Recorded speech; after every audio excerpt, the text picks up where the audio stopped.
അപ്പോൾ എല്ലാ പ്രിയപ്പെട്ട കൂട്ടുകാർക്കും ബാസിസ് അക്കാഡമിയുടെ ഇന്നത്തെ ക്ലാസ്സിലേക്ക് ഹാർദമായ സ്വാഗതം ആശംസിക്കുകയാണ്. നമ്മൾ ഇന്ന് പഠിക്കാൻ പോകുന്നത് നമ്മളുടെ ലോകത്തെ നിയന്ത്രിക്കുന്ന കുറച്ച് സംഘടനകളുണ്ട്.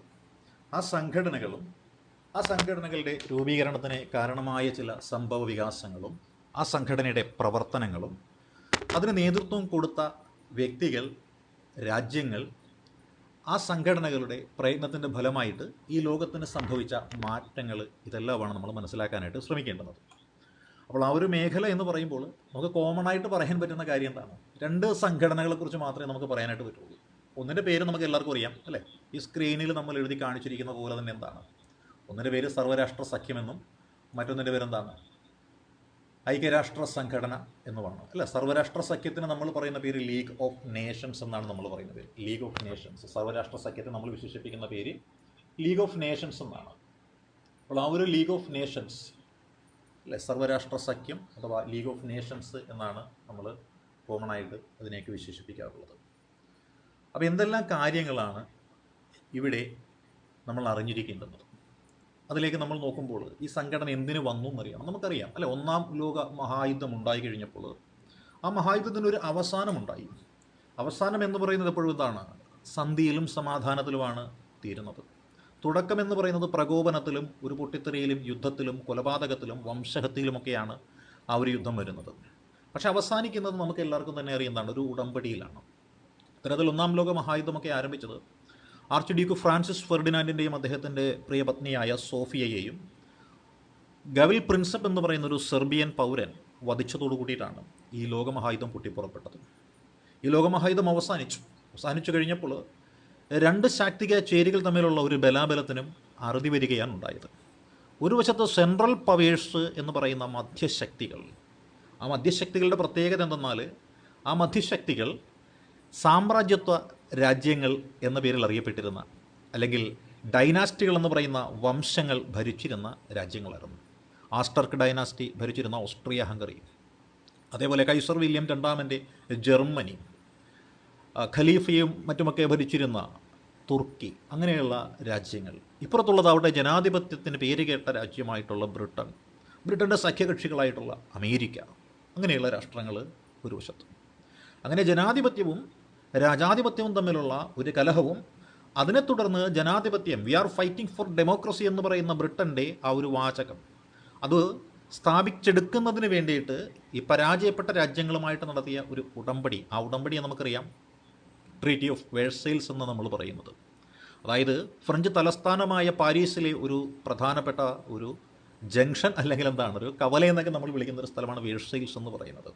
ആ വേഴ്സൈൽസ് എന്ന സ്ഥലത്ത് വെച്ചിട്ട് പരാജയപ്പെട്ട രാജ്യങ്ങളുടെ മേൽ വിജയിച്ച രാജ്യങ്ങൾ അടിച്ചേൽപ്പിച്ചൊരു ഉടമ്പടി. ആ ഉടമ്പടിയാണ് വേഴ്സായ് സന്ധി അഥവാ ട്രീറ്റി ഓഫ് വേഴ്സൈൽസ് എന്ന് പറയുന്നത്. അതിനൊക്കെ ശേഷമാണ് ഈ പറയുന്ന സമാധാനം കാംക്ഷിക്കുന്ന വ്യക്തികളും രാഷ്ട്രങ്ങളും പ്രസ്ഥാനങ്ങളുമെല്ലാം സംയുക്തമായിട്ട് മുൻകൈയെടുത്തുകൊണ്ട് ഒരു യുദ്ധമുണ്ടായാൽ ലോകം അനുഭവിക്കുന്ന ബുദ്ധിമുട്ടുകൾ എന്താണെന്ന് മനസ്സിലാക്കിക്കൊണ്ട് അതിനൊരു അറുതി വരുത്തുക, ഈ ലോകരാഷ്ട്രങ്ങൾ തമ്മിലുള്ള പ്രശ്നത്തിന് പരിഹാരം കാണുക എന്ന ലക്ഷ്യം മുൻനിർത്തിക്കൊണ്ട് ഒരു സംഘടന രൂപീകരിച്ചത്. ആ സംഘടനയുടെ പേരായിരുന്നു സർവ്വരാഷ്ട്ര സഖ്യം എന്ന് പറയുന്നത്. ഈ സർവ്വരാഷ്ട്ര സഖ്യം നിലവിൽ വന്ന കാലഘട്ടം നമുക്കറിയാം 1920 ജനുവരി മാസം 10-ാം തീയതിയാണ്. അപ്പോൾ നമ്മുടെ ഈ നോട്ട് എന്ന് പറയുന്നത് നിങ്ങൾക്ക് പല സ്ഥലങ്ങളിൽ കാണാനായിട്ട് സാധിക്കും. കാരണം ഞാനൊരു 12 വർഷക്കാലത്തോളമായിട്ട് ഈ ഒരു ഫീൽഡിലുള്ള ഒരാളാണ്, അക്കാഡമിക് ഫീൽഡിലുള്ള ഒരാളാണ്. സിവിൽ സർവീസ് കോച്ചിങ്ങിലാണ് ആദ്യമായിട്ട് തുടങ്ങിയത്. ഒരു 6-7 വർഷക്കാലം ആ ഒരു ഫീൽഡിലായിരുന്നു. പിന്നെ ആരോഗ്യപരമായ കാരണങ്ങളാൽ അതിൽ നിന്നും ഒരു 18 മാസക്കാലത്തോളം മാറി നിൽക്കേണ്ടി വന്നു. അതിനുശേഷം വീണ്ടും ആരംഭിച്ചപ്പോൾ എന്താണ്, സ്വന്തം നിലയിൽ നമ്മൾ തുടങ്ങിയ കാര്യമാണിത്. ഈ പഠിപ്പിച്ചു നടന്ന കാലഘട്ടങ്ങളിൽ പല അക്കാഡമികൾക്കും അതേപോലെ പല സിവിൽ സർവീസ് സ്ഥാപനങ്ങൾക്കുമെല്ലാം റിസോഴ്സ് പേഴ്സൺ എന്ന രീതിയിലും തൊഴിൽ ചെയ്തിട്ടുണ്ട്. റിസോഴ്സ് പേഴ്സൺ എന്ന് വെച്ചാൽ അവരുടെ സ്റ്റഡി മെറ്റീരിയലുകൾ പ്രിപ്പയർ ചെയ്യുന്നതിനായിട്ട് കൂടിയിട്ടുണ്ട്. വെറുതെ കൂടുന്നതല്ല, പെയ്ഡ് സർവീസായിട്ട് തന്നെയാണ്. അവരിൽ നിന്നും പണം വാങ്ങുക, അവരിൽ നിന്ന് എന്താണ് അവർക്ക് ആവശ്യമുള്ള ആ നോട്ട്സുകൾ, അവർക്ക് ആവശ്യമുള്ള കണ്ടൻറ്റുകൾ, ഇതെല്ലാം പ്രൊവൈഡ് ചെയ്യുന്ന ഒരു കണ്ടൻറ്റ് ബിൽഡറായിട്ടുമൊക്കെ വർക്ക് ചെയ്തിട്ടുള്ളതാണ്. അപ്പോൾ അങ്ങനെയുള്ള ആ സ്ഥാപനങ്ങളിൽ വർക്ക് ചെയ്ത ആ സമയത്ത് അവർക്കൊക്കെ കൊടുത്തിട്ടുള്ള അതേ നോട്ട് തന്നെയാണ് അത്യാവശ്യം ചെറിയ മോഡിഫിക്കേഷൻസൊക്കെ വരുത്തിയിട്ട് നമുക്ക് എടുത്തിട്ടുള്ളത്. അതുകൊണ്ട് തന്നെ 10-12 വർഷമായിട്ട് നമ്മൾ കൊടുത്തുകൊണ്ടിരിക്കുന്ന സെയിം സാധനം തന്നെയാണിത്. ഇത് പല പല സ്ഥാപനങ്ങളിലും കാണാം. പെയ്ഡ് കണ്ടൻറ്റ് ബിൽഡറായിട്ട് വർക്ക് ചെയ്ത ആളാണ്. അതുകൊണ്ട് തന്നെ ഒരുപാട് സ്ഥാപനങ്ങൾക്ക് തെക്ക് തൊട്ട് വടക്കേറ്റം വരെയുള്ള ചെറുതും വലുതുമായിട്ടുള്ള സ്ഥാപനങ്ങൾക്കെല്ലാം ഞാനത് കൊടുത്തിട്ടുള്ളതാണ്. സെയിം സാധനം തന്നെയാണ് നിങ്ങൾക്ക് നൽകുന്നത് കേട്ടോ. അതിൽ അത്യാവശ്യം കാലാനുസൃതമായ മാറ്റം വരുത്തിയിട്ടുണ്ടെന്നേ ഉള്ളൂ. അപ്പോൾ നമുക്ക് നമ്മുടെ കണ്ടൻറ്റ് സർവ്വരാഷ്ട്ര സഖ്യമാണ്, അതിലേക്ക് നമ്മൾ കടക്കുകയാണ്. അപ്പോൾ ലീഗ് ഓഫ് നേഷൻസ് എന്ന സംഘടന നിലവിൽ വന്നത് എന്നാണ് എന്ന് ചോദിച്ചു കഴിഞ്ഞാൽ നമ്മളെല്ലാം ഒരേ സ്വരത്തിൽ പറയുന്ന ഒരു വർഷവും ദിവസവും നമുക്കുണ്ട്. അതെന്താണ്? 1920 ജനുവരി മാസം 10-ാം തീയതിയാണ് എന്ന് നമ്മൾ കണ്ണും പൂട്ടി പറയും അല്ലേ. ഇതെവിടെയാണ് രൂപം കൊണ്ടത് എന്ന് ചോദിച്ചാൽ നമ്മൾ പറയും എന്താണ്? സ്വിറ്റ്സർലൻഡ് അല്ലേ. ലോകത്തിലെ സമ്പന്നന്മാരുള്ള ഒരു രാഷ്ട്രമാണ് സ്വിറ്റ്സർലൻഡ് എന്ന് പറയുന്നത്. എന്താണ്? ലോകത്തിലെ ഉള്ള പണം മൊത്തം അവിടുത്തെ ബാങ്കിൽ കൊണ്ടുപോയിട്ട് ആൾക്കാർ ഇടുകയാണെന്ന് പറയുന്നത്. സ്വിസ് ബാങ്കിൽ കൊണ്ടുപോയിടുന്ന പണമെന്ന് വെച്ചാൽ സ്വന്തം രാജ്യത്ത് ചിലവാക്കാൻ പറ്റാത്ത, വിനിയോഗിക്കാൻ പറ്റാത്ത അത്രയും പണമാണ്. അതുകൊണ്ട് തന്നെ മറ്റൊരു രാഷ്ട്രത്തിൽ കൊണ്ടുപോയിടുമ്പോൾ ഇത് തിരിച്ച് സ്വന്തം രാജ്യത്തിലേക്ക് ഒരിക്കലും കൊണ്ടുവരുവാനായിട്ട് ഇവർക്ക് സാധിക്കുകയില്ല. കാര്യം എന്താ? ഇവരിടുന്നു, ഇവരുടെ മക്കളോ മരുമക്കളോ കൊച്ചുമക്കളോ അങ്ങനെയുള്ള ആളുകളുടെ കാലത്ത് പോലും എടുക്കേണ്ട ആവശ്യം വരുന്നില്ല. കാര്യം ഇതെല്ലാം കൊണ്ടുപോയിടുന്നത് ശതകോടീശ്വരന്മാരാണ്. അങ്ങനെ ഉടമസ്ഥനില്ലാത്ത, നാഥനില്ലാത്ത പണം എന്ന് പറയുന്നതാണ് ഈ സ്വിറ്റ്സർലൻഡ് എന്ന് പറയുന്ന രാജ്യത്തിൻ്റെ പ്രധാനപ്പെട്ട വരുമാന മാർഗ്ഗം എന്ന് പറഞ്ഞു കഴിഞ്ഞാൽ നമുക്കെന്താണ്? ചിരിക്കാൻ മാത്രമേ സാധിക്കുകയുള്ളൂ കേട്ടോ. അപ്പോൾ ഇതിൽ ഇങ്ങനെ രൂപീകരിക്കപ്പെട്ട സ്വിറ്റ്സർലൻഡിലെ ജനീവ എന്ന സ്ഥലത്ത് രൂപീകരിക്കപ്പെട്ട ഈ രാഷ്ട്രം ഏതാണ്? നമ്മുടെ സർവ്വരാഷ്ട്ര സഖ്യം എന്നുള്ള ഈ സംഘടന. ഇത് സ്ഥാപിതമാകുമ്പോൾ ഇതിൽ 42ഓളം രാഷ്ട്രങ്ങളായിരുന്നു ഉണ്ടായിരുന്നത് എന്ന് നമ്മൾ ഓർക്കുക. കാര്യം 42 രാഷ്ട്രങ്ങൾ എന്ന് പറയുമ്പോൾ നമുക്ക് എന്താണ്, ഈ അത്രയും രാജ്യങ്ങളേ ഉള്ളൂ എന്നൊരു ചിന്തയൊക്കെ ഉണ്ടാവും. പക്ഷെ ഒന്ന് ഓർക്കുക, ഇത് എത്ര വർഷങ്ങൾക്ക് മുൻപാണ്? ഏകദേശം 103 വർഷങ്ങൾക്ക് മുൻപാണ് ഇത് രൂപീകരിക്കപ്പെട്ടത്. അന്ന് സ്വാതന്ത്ര്യം നേടിയ രാഷ്ട്രങ്ങളുടെ എണ്ണം എന്ന് പറയുന്നത് വളരെ വളരെ കുറവായിരുന്നു. അതുകൊണ്ട് തന്നെ സ്ഥാപക സംഖ്യ എന്ന് പറയുന്ന 42 എന്ന് പറയുമ്പോൾ നമ്മൾ എന്താണ്, അത്രയ്ക്ക് ഒരു ചെറിയ സംഖ്യയായിട്ടൊന്നും കണക്കാക്കേണ്ട യാതൊരു കാര്യവുമില്ല കേട്ടോ. ഇത് എപ്പോഴാണ് രൂപം കൊണ്ടത് നമുക്കറിയാം. 1-ാം ലോക മഹായുദ്ധത്തിനൊക്കെ ശേഷമായിട്ടാണ് രൂപം കൊണ്ടത്. എന്തിനു വേണ്ടി രൂപം കൊണ്ടെന്ന് നമ്മൾ പറഞ്ഞു കഴിഞ്ഞാൽ എന്താണ്? ഈ ലോക രാഷ്ട്രങ്ങൾ തമ്മിലുള്ള തർക്കങ്ങൾ പരിഹരിക്കുക അല്ലേ. യുദ്ധം എന്ന് പറയുന്നത് ഒന്നിനും ഒരു കാരണമല്ല എന്നും എപ്പോഴും സമാധാനമാണ് വേണ്ടത് എന്നും ബോധ്യപ്പെടുത്തുന്ന ഒരു സംഘടന. അതുകൊണ്ടാണല്ലോ യുദ്ധം കഴിഞ്ഞ്, വംശഹത്യ കഴിഞ്ഞ്, കൊലപാതകങ്ങളെല്ലാം കഴിഞ്ഞതിന് ശേഷം എന്താണ്, ചർച്ചയ്ക്കൊടുവിൽ രൂപീകരിക്കപ്പെട്ട സംഘടനയാണ് ഇത് നമുക്കറിയാം അല്ലേ. ഇത് ഐക്യരാഷ്ട്ര സംഘടന രൂപീകരിക്കപ്പെടുന്നതിനും 25 വർഷങ്ങൾക്ക് മുൻപ് രൂപം കൊണ്ട ഒരു സംഘടനയാണ്. അതുകൊണ്ട് തന്നെ ഇതിനെ നമ്മളെല്ലാവരും വിളിക്കുന്നൊരു പേരുണ്ടെന്നാണ് ഐക്യരാഷ്ട്ര സഭയുടെ മുൻഗാമി എന്നാണ് ഈ സംഘടനയെ നമ്മൾ വിശേഷിപ്പിക്കുന്നത് അല്ലേ. ഇവരുടെ പ്രധാനപ്പെട്ട ലക്ഷ്യങ്ങൾ എന്താണ്? ലോകമഹായുദ്ധത്തെ തടയുക എന്നതൊക്കെ തന്നെയായിരുന്നു പ്രധാനപ്പെട്ട ലക്ഷ്യമെന്ന് പറയുന്നത്.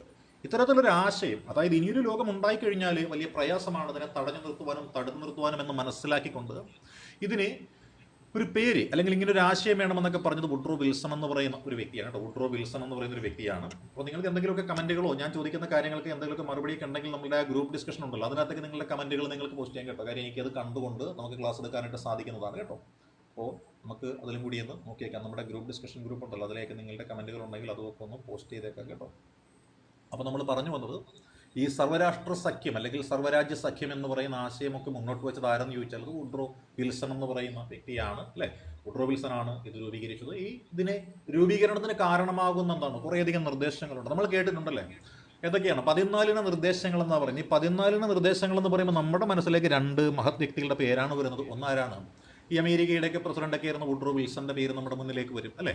അതേപോലെ തന്നെ മറ്റൊരു 14 നിർദ്ദേശങ്ങൾ മുന്നോട്ട് വെച്ച മഹാനായ വ്യക്തി ആരാണ്? മുഹമ്മദ് അലി ജിന്ന എന്ന് പറയുന്ന വ്യക്തി അല്ലേ. ഖ്വയ്ദ് ഐ അസം എന്ന് മഹാത്മാഗാന്ധിജി വിശേഷിപ്പിച്ച വ്യക്തി, the ambassador of Hindu Muslim unity എന്ന് സരോജിനി നായിഡു വിശേഷിപ്പിച്ച വ്യക്തി, പാകിസ്ഥാൻ്റെ പിതാവെന്ന് മുസ്ലിം ലീഗ് വിശേഷിപ്പിച്ച വ്യക്തി, അങ്ങനെയുള്ള ആ മുഹമ്മദ് അലി ജിന്ന അദ്ദേഹമാണ് 14 നിർദ്ദേശങ്ങൾ മുന്നോട്ട് വെച്ചത്. എന്തുമായി ബന്ധപ്പെട്ട് 1928-29 കാലഘട്ടങ്ങളിൽ ഇന്ത്യയിലേക്ക് സന്ദർശനത്തിനായിട്ട് വന്ന സൈമൺ കമ്മീഷൻ്റെ ബദലായിട്ട് മോട്ടിലാൽ നെഹ്റുവിൻ്റെയും ജവഹർലാൽ നെഹ്റുവിൻ്റെയും സുഭാഷ് ചന്ദ്രബോസിൻ്റെയും ഒക്കെ നേതൃത്വത്തിൽ തയ്യാറാക്കിയ ഒരു നെഹ്റു റിപ്പോർട്ടുണ്ട്. ആ നെഹ്റു റിപ്പോർട്ടിൽ മുസ്ലിം ലീഗിൻ്റെ പ്രത്യേക സംവരണ മണ്ഡലങ്ങൾ എടുത്ത് മാറ്റണമെന്നുള്ള ഒരു നിർദ്ദേശം വന്നപ്പോൾ അതിനെ എതിർത്തുകൊണ്ട് മുസ്ലിങ്ങളുടെ സംരക്ഷണത്തിനും മുസ്ലിങ്ങളുടെ ഉന്നമനത്തിനുമായിട്ട് ഉൾപ്പെടുത്തേണ്ടുന്ന 14 പോയിന്റുകൾ ഉൾപ്പെടുത്തിക്കൊണ്ട് നെഹ്റു റിപ്പോർട്ടിനെ തള്ളിക്കളഞ്ഞുകൊണ്ട് മുന്നോട്ട് വെച്ച റിപ്പോർട്ടാണ് 14 പോയിന്റ്സ് ഓഫ് ജിന്ന എന്ന് പറയുന്നത്. പക്ഷേ അതേപോലുള്ള 14 പോയിന്റ്സ് അല്ല ഇവിടെ നമ്മുടെ വുഡ്രോ വിൽസൺ മുന്നോട്ട് വെച്ചത് അല്ലെ. സർവ്വരാഷ്ട്ര സഖ്യത്തിൽ അംഗമല്ലാതിരുന്നിട്ട് കൂടി സർവ്വരാഷ്ട്ര സഖ്യം എന്ന് പറയുന്ന ഒരാശയം മുന്നോട്ട് വയ്ക്കുകയും അതിൻ്റെ രൂപീകരണത്തിന് കാരണമാകുന്ന 14 നിർദ്ദേശങ്ങളൊക്കെ അവതരിപ്പിക്കുകയും ചെയ്ത വ്യക്തിയാണ് ആരെന്ന് പറയുന്നത് ഈ വുഡ്രോ വിൽസൺ എന്നാണ് പറയുന്നത്. ഇത് അവതരിപ്പിക്കപ്പെട്ടത് 1919-ലാണ്. 1919 പാരീസിൽ വെച്ച് നടന്ന സമ്മേളനം. കാരണം നമുക്കറിയാം പാരീസ് എന്ന് വെച്ചാൽ ഫ്രഞ്ച് തലസ്ഥാനമാണ്. അവിടെ വെച്ചിട്ടാണ് ഈ പരാജിതരായ രാഷ്ട്രങ്ങളെ കൊണ്ട് ട്രീറ്റി ഓഫ് വെർസൈൽസ് എന്ന് പറയുന്ന ഒരു ഉടമ്പടിയിൽ ഒപ്പിടുവിപ്പിച്ചത് അല്ലേ. ഇതിനു വേണ്ടിയിട്ട് പ്രത്യേകമായിട്ടൊരു ഭരണഘടനയൊക്കെ ഇവർ തയ്യാറാക്കിയിരുന്നു. സർവ്വരാഷ്ട്ര സഖ്യത്തിന്റെ ഭരണഘടന അറിയപ്പെട്ട ഒരു പേരുണ്ടായിരുന്നു, ഭരണഘടന അല്ലെ, നമുക്കറിയാം. അതാണ് constitution of league of Nations എന്നാണ് അത് അറിയപ്പെടുന്നത്. ലീഗ് ഓഫ് നേഷൻസിന്റെ ആ ഒരു കോൺസ്റ്റിറ്റ്യൂഷൻ അറിയപ്പെട്ടവരെ കവനന്റ് എന്ന പേരിലാണ്. കവനന്റ് എന്ന പേര് എന്തിനു വേണ്ടിയിട്ട് ഉപയോഗിച്ചു എന്ന് ചോദിച്ചാൽ സർവ്വരാഷ്ട്ര സഖ്യത്തിന്റെ കോൺസ്റ്റിറ്റ്യൂഷനെ വിളിച്ചിരുന്ന പേരാണ് കവനന്റ് എന്ന പേരാണ് അല്ലെ. ഈ നിയമസംഹിതയ്ക്ക് ഇവർ 1919 ഒപ്പുവെച്ചത്. ജൂൺ മാസം 28 ഇത് ഒപ്പുവയ്ക്കപ്പെട്ടത്. ഇത് നടന്നത് എവിടെ, എങ്ങനെയൊക്കെ ചോദിച്ചാൽ നമുക്കറിയാൻ പറ്റുമല്ലോ. പാരീസിൽ വെച്ചിട്ടാണ് നടന്നത് എന്ന് നമ്മൾ പറയും അല്ലെ. സമ്മേളനമൊക്കെ ആദ്യമായിട്ട് നടന്നത് എവിടെയാണ്? ഇവിടെ വെച്ചിട്ടാണ് നടന്നത് അല്ലെ. ഈ പറയുന്ന ജൂൺ മാസം 28 ഇതിന്റെ നിയമസംഹിതയൊക്കെ വയ്ക്കുന്നത്. ഇതിന്റെ ആദ്യ സമ്മേളനം പാരീസിൽ വെച്ചിട്ടാണ് നടന്നത്. 1920 നടന്നത്. ജനുവരി മാസം 16 നടന്നത് അല്ലെ. ജനുവരി മാസം 16. ഇതിന്റെ ഔപചാരികമായ സമ്മേളനം, പൊതുസമ്മേളനം എന്ന് പറയുമ്പോൾ നമുക്കറിയാം എല്ലാ രാഷ്ട്രങ്ങളിലെയും പ്രതിനിധികളെയെല്ലാം വിളിച്ചു ചേർത്തുകൊണ്ടുള്ള സമ്മേളനമാണ്. ഇത് നടന്നത് പക്ഷേ നവംബർ മാസം 15 1920 നവംബർ മാസം 15 ജനീവയിൽ വെച്ചിട്ടാണ് ഇതിന്റെ ആദ്യത്തെ സമ്മേളനം നടന്നത്. ഈ സംഘടനയ്ക്ക് പക്ഷേ അധിക കാലമൊന്നും ആയുസ് ഉണ്ടായിരുന്നില്ലെന്ന് നമുക്കറിയാം. കാരണം ഈ സംഘടന പരാജയപ്പെട്ടു പോയി. ഒന്നാം ലോക മഹായുദ്ധം കഴിഞ്ഞപ്പോൾ ഇനിയൊരു യുദ്ധം ഉണ്ടാകരുതേ എന്നുള്ള ചിന്തയിൽ രൂപീകരിക്കപ്പെട്ട സംഘടനയായിരുന്നു ഇതെങ്കിലും 1939 മുതൽ 45 വരെയുള്ള കാലഘട്ടത്തിൽ നടന്ന രണ്ടാം ലോക മഹായുദ്ധം ഈ സംഘടനയുടെ നാശത്തിന് കാരണമായി എന്ന് നമുക്ക് എല്ലാവർക്കും തന്നെ അറിയാം. അതുകൊണ്ട് തന്നെ ഈ സംഘടനയെ നയിക്കുവാനായിട്ട് അധികം സെക്രട്ടറി ജനറൽമാരൊന്നും തന്നെ ഉണ്ടായിരുന്നില്ല. 3 സെക്രട്ടറി ജനറൽമാർ മാത്രമാണ് പ്രാധാന്യമർഹിക്കുന്നവരായിട്ടുണ്ടായിരുന്നത്. ഇതിൽ അവരുടെ പേരുകൾ നമുക്കറിയാം. ഇംഗ്ലണ്ടുകാരനായിട്ടുള്ള sir James Eric Drummond. Sir James Eric Drummond ആയിരുന്നു ആദ്യത്തെ സെക്രട്ടറി ജനറലായിട്ട് നമ്മൾ പഠിക്കുന്ന പേര്. അതേപോലെ രണ്ടാമത്തെയാൾ ഫ്രഞ്ചുകാരനായിട്ടുള്ള ജോസഫ് അവനോളുമായിരുന്നു. ജോസഫ് അവനോൾ, ഫ്രഞ്ചുകാരനായ ഫ്രാൻസിലുള്ള ജോസഫ് അവനോളായിരുന്നു ഒരു രണ്ടാമത്തെ വ്യക്തിയെങ്കിൽ, മൂന്നാമത്തെ വ്യക്തിയുടെ പേരാണെന്ത്? Scene Leicester. അദ്ദേഹം ആരാണ്? അവസാനത്തെ ആളും കൂടിയായിരുന്നു കേട്ടോ. സീൻ ലെസ്റ്റർ എന്ന് പറയുന്നയാൾ അവസാനത്തെ വ്യക്തിയും കൂടിയായിരുന്നു കേട്ടോ. സീൻ ലെസ്റ്റർ അവസാനത്തെ വ്യക്തിയും കൂടിയായിരുന്നു സീൻ ലെസ്റ്റർ. ഈ രണ്ടാം ലോക മഹായുദ്ധ കാലത്ത് സർവ്വരാജ്യ സഖ്യത്തിന്റെ സെക്രട്ടറി ജനറലായിട്ടിരുന്ന വ്യക്തിയാണ് ഈ സീൻ ലെസ്റ്റർ. അതുകൊണ്ടാണ് നമ്മൾ ഇദ്ദേഹത്തെ അവസാനത്തെ സെക്രട്ടറി ജനറൽ എന്ന് വിളിക്കുന്നത്. രണ്ടാം ലോക മഹായുദ്ധം തടയുന്നതിൽ പരാജയപ്പെട്ടു പോയ പരാജിതനായ സെക്രട്ടറി ജനറലിന്റെ പേര് കൂടിയാണ് ഇത്, സീൻ ലെസ്റ്റർ എന്ന് പറയുന്ന പേര്. ഈ സർവ്വരാഷ്ട്ര സഖ്യത്തിനും ഉണ്ടായിരുന്നു അതിൻ്റെ പ്രവർത്തനങ്ങളെ നിയന്ത്രിക്കുന്നതിന് വേണ്ടിയിട്ടുള്ള കുറച്ച് ഘടകങ്ങൾ. അതേതെല്ലാമായിരുന്നു ഈ സർവ്വരാജ്യ സഖ്യത്തിൻ്റെ പ്രധാനപ്പെട്ട പ്രവർത്തനങ്ങളെ നിയന്ത്രിക്കുന്ന ഘടകങ്ങളെന്ന് ചോദിച്ചാൽ നമുക്ക് പറയാൻ പറ്റുന്ന പേരുകൾ എന്താണ്? ഇതിനൊരു കൗൺസിൽ ഉണ്ടായിരുന്നു. ഒരു കൗൺസിൽ അല്ലേ, ഒരു കൗൺസിൽ ഉണ്ടായിരുന്നു. അതേപോലെ ഉണ്ടായിരുന്നു ഒരു അസംബ്ലി ഉണ്ടായിരുന്നു. അപ്പോൾ കൗൺസിലും അസംബ്ലിയും സെക്രട്ടേറിയറ്റും ഉൾപ്പെടെയുള്ള 3 ഓർഗനുകളായിരുന്നു സർവ്വരാഷ്ട്ര സഖ്യം അഥവാ ലീഗ് ഓഫ് നേഷൻസിൻ്റെ പ്രധാനപ്പെട്ട ഘടകങ്ങളായിട്ടുണ്ടായിരുന്നത്. അങ്ങനെ പ്രധാനപ്പെട്ട 3 ഘടകങ്ങളുണ്ടായിരുന്നു. കൗൺസിൽ ഉണ്ടായിരുന്നു, സഭയുണ്ടായിരുന്നു, സെക്രട്ടേറിയറ്റ് ഉണ്ടായിരുന്നു.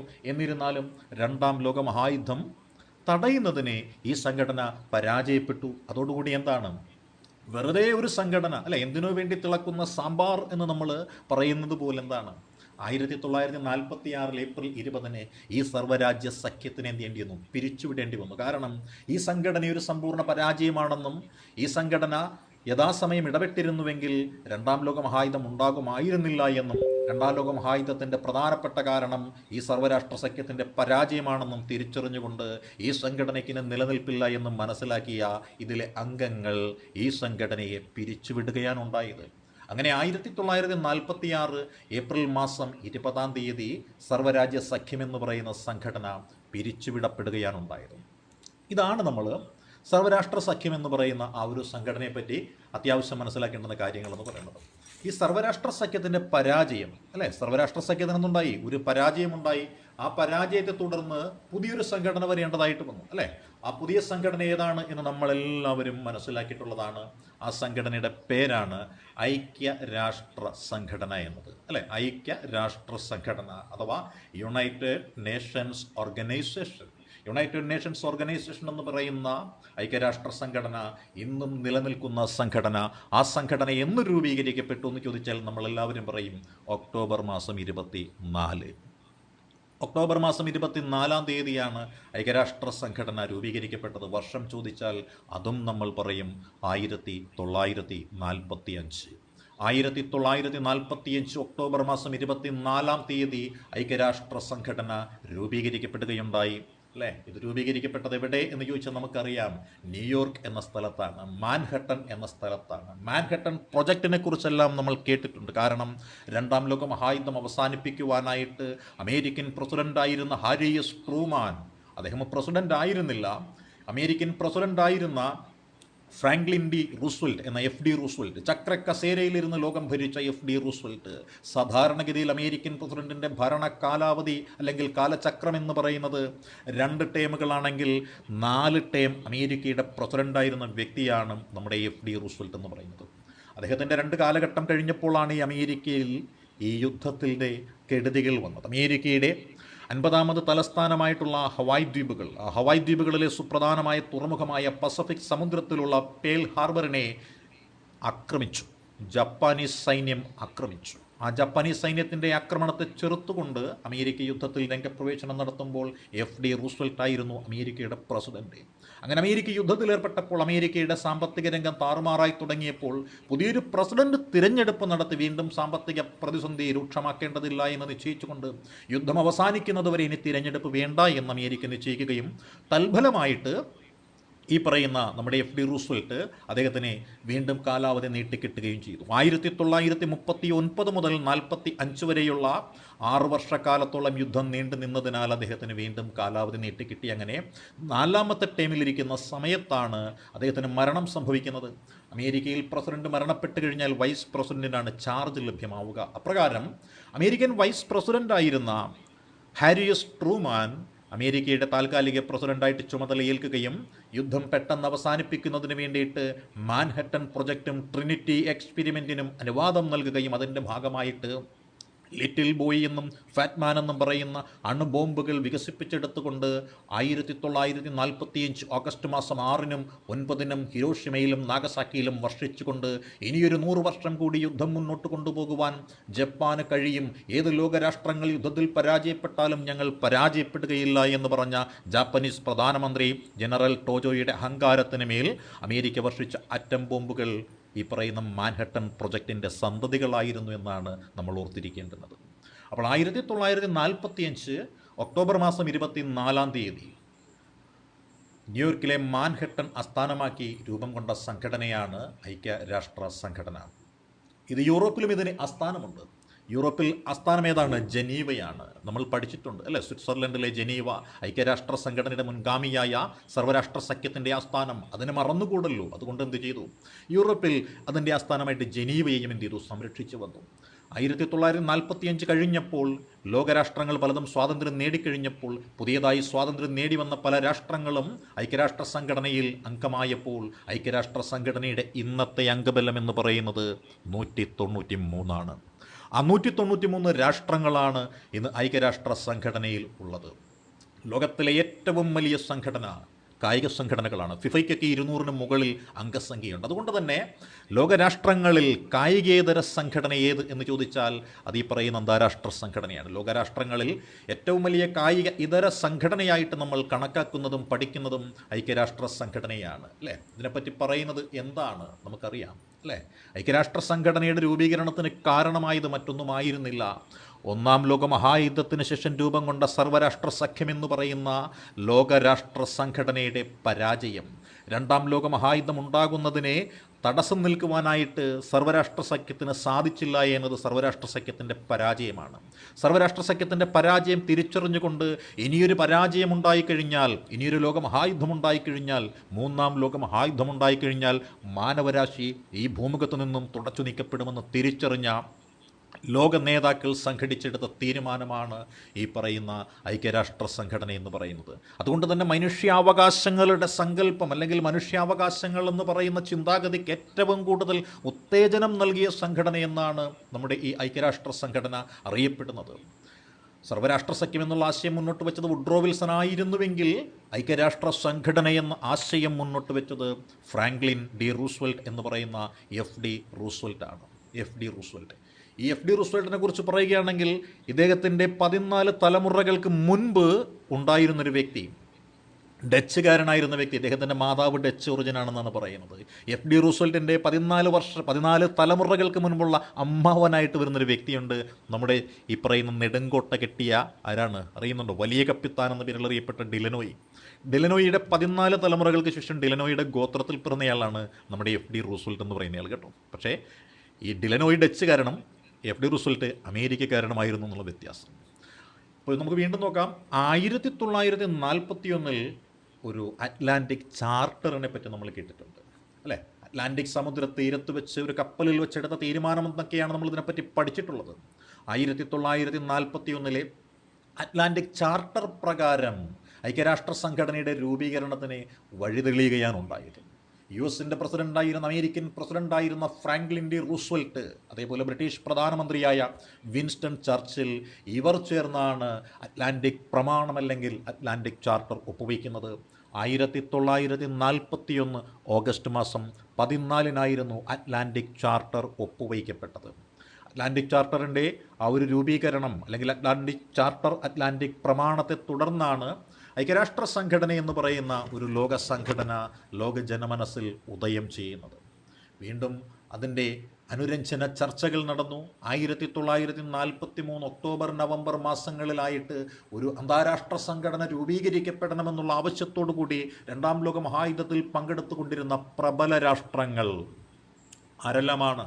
പഞ്ചമഹാശക്തികളെന്ന് നമ്മൾ വിശേഷിപ്പിച്ചിരുന്ന Britain, America, Soviet Union, China എന്നിവരും കൂടി ഇതിൽ പങ്കെടുത്തു. അപ്പോൾ നമ്മൾ ഓർക്കും പഞ്ചമഹാശക്തികളിൽ ഫ്രഞ്ചുകാരില്ലല്ലോ എന്നോർക്കും. ഫ്രഞ്ചുകാർ അന്ന് അടിമയായിപ്പോയി. മറ്റൊന്നുമല്ല, അഡോൾഫ് ഹിറ്റ്ലറിൻ്റെ നാസിപ്പട ഫ്രാൻസിനെ ആക്രമിച്ച് കീഴ്പ്പെടുത്തി വെച്ചിരിക്കുകയാണ്. അതുകൊണ്ട് തന്നെ ഫ്രാൻസിന് യാതൊരു തരത്തിലുള്ള റോളും ഈ പറയുന്ന ഐക്യരാഷ്ട്ര സംഘടനയുടെ രൂപീകരണത്തിന് നടന്ന കാലഘട്ടങ്ങളിൽ ഇല്ല. പ്രത്യേകിച്ച് 1943 ഒക്ടോബർ നവംബർ മാസങ്ങളിൽ നടന്ന ഈ തീരുമാനങ്ങളിൽ ഇല്ല. പിന്നീട് അടുത്ത മാറ്റം എന്നുണ്ടായി, എങ്ങനെയുണ്ടായി അല്ലേ? ഒരു കോൺഫറൻസ് നടന്നു. ഇറാൻ്റെ തലസ്ഥാനമായിട്ടുള്ള ടെഹ്റാനിലാണത് നടക്കുന്നത്. ടെഹ്റാനിൽ 1943 നവംബർ മാസം 28 മുതൽ ഡിസംബർ മാസം 1 വരെയുള്ള 4 ദിവസങ്ങളിലായിട്ടൊരു കോൺഫറൻസ് നടന്നിരുന്നു. അതെവിടെയാണ്? ഇറാൻ്റെ തലസ്ഥാനമായിട്ടുള്ള ടെഹ്റാനിലാണ് നടന്നത്. ടെഹ്റാനിൽ അവിടെ സോവിയറ്റ് യൂണിയനും അമേരിക്കയും ബ്രിട്ടനും പങ്കെടുത്ത ഈ കോൺഫറൻസ് എന്ത് ചെയ്തു? ഐക്യരാഷ്ട്ര സംഘടന എന്ന് പറയുന്ന ആശയവുമായിട്ട് മുന്നോട്ട് പോകുവാനായിട്ട് ധാരണയെടുത്തു. യുദ്ധത്തിൻ്റെ പരിസമാപനം കുറിക്കും എന്ന് ഉറപ്പായി കഴിഞ്ഞപ്പോൾ യാൾട്ടയിൽ വെച്ച് ഉക്രൈൻ, ഇപ്പോൾ റഷ്യയുമായിട്ട് യുദ്ധം നടത്തിക്കൊണ്ടിരിക്കുന്ന ഉക്രൈൻ, ആ യുക്രൈനിലൊരു സ്ഥലത്തിൻ്റെ പേരാണ് യാൾട്ട. യാൾട്ടയിൽ നടന്ന സമ്മേളനമാണ് യാൾട്ട കോൺഫറൻസ് എന്ന് നമ്മൾ പഠിക്കുന്നത്. ആ യാൾട്ട കോൺഫറൻസിൽ വെച്ച് 1945 ഐക്യരാഷ്ട്ര സംഘടന രൂപീകരിക്കുവാനായിട്ട് ധാരണയാവുകയാണ്. അങ്ങനെ അറ്റ്ലാന്റിക് പ്രമാണത്തിലൂടെ ആരംഭിച്ച് യാൾട്ട കോൺഫറൻസിൽ വെച്ച് സുസംഘടിതമായൊരു സംഘടനയായിട്ട് നമ്മുടെ ഐക്യരാഷ്ട്ര സംഘടന നിലവിൽ വരികയാണ്. യാൾട്ട കോൺഫറൻസിൽ പങ്കെടുത്ത പ്രമുഖ നേതാക്കളുണ്ട്. അവരാരെല്ലാം എന്ന് നമ്മൾ അറിയണം അല്ലേ? യാൾട്ട കോൺഫറൻസിൽ പങ്കെടുത്ത പ്രമുഖ നേതാക്കന്മാരായിരുന്നു റൂസ്വെൽറ്റ്, ചർച്ചിൽ, സ്റ്റാലിൻ. റൂസ്വെൽറ്റും ചർച്ചിലും സ്റ്റാലിനും അടങ്ങുന്ന പ്രബലന്മാരായിട്ടുള്ള അമേരിക്കൻ പ്രസിഡന്റ്, റഷ്യൻ പ്രീമിയർ, അതേപോലെ ബ്രിട്ടീഷ് പ്രധാനമന്ത്രി, ഇത്രയും പേരാണ് ഇതിന് മുൻകൈയെടുത്തത്.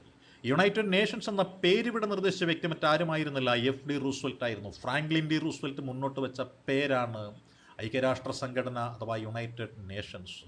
ഈ പേര് 1942 വാഷിങ്ടണിൽ വെച്ച് ചേർന്നൊരു സമ്മേളനത്തിൽ വെച്ചിട്ടാണ് അതിന് പേര് നിർദ്ദേശിക്കുന്നത്. ഐക്യരാഷ്ട്രസഭയ്ക്ക് അവർ പേര് നിർദ്ദേശിക്കുന്നത് 1942 വാഷിങ്ടൺ സമ്മേളനത്തിൽ വെച്ചായിരുന്നു. ഈ സംഘടന രൂപീകരിക്കപ്പെട്ടപ്പോൾ അതിന് ചില ലക്ഷ്യങ്ങളുണ്ടായിരുന്നു. എന്തെല്ലാമായിരുന്നു ഇതിൻ്റെ ലക്ഷ്യങ്ങൾ? ഏതൊരു സംഘടനയ്ക്കും എന്തുണ്ടാവും? ലക്ഷ്യമുണ്ടാവും. ഇവിടെയും ഉണ്ടായി ലക്ഷ്യങ്ങൾ.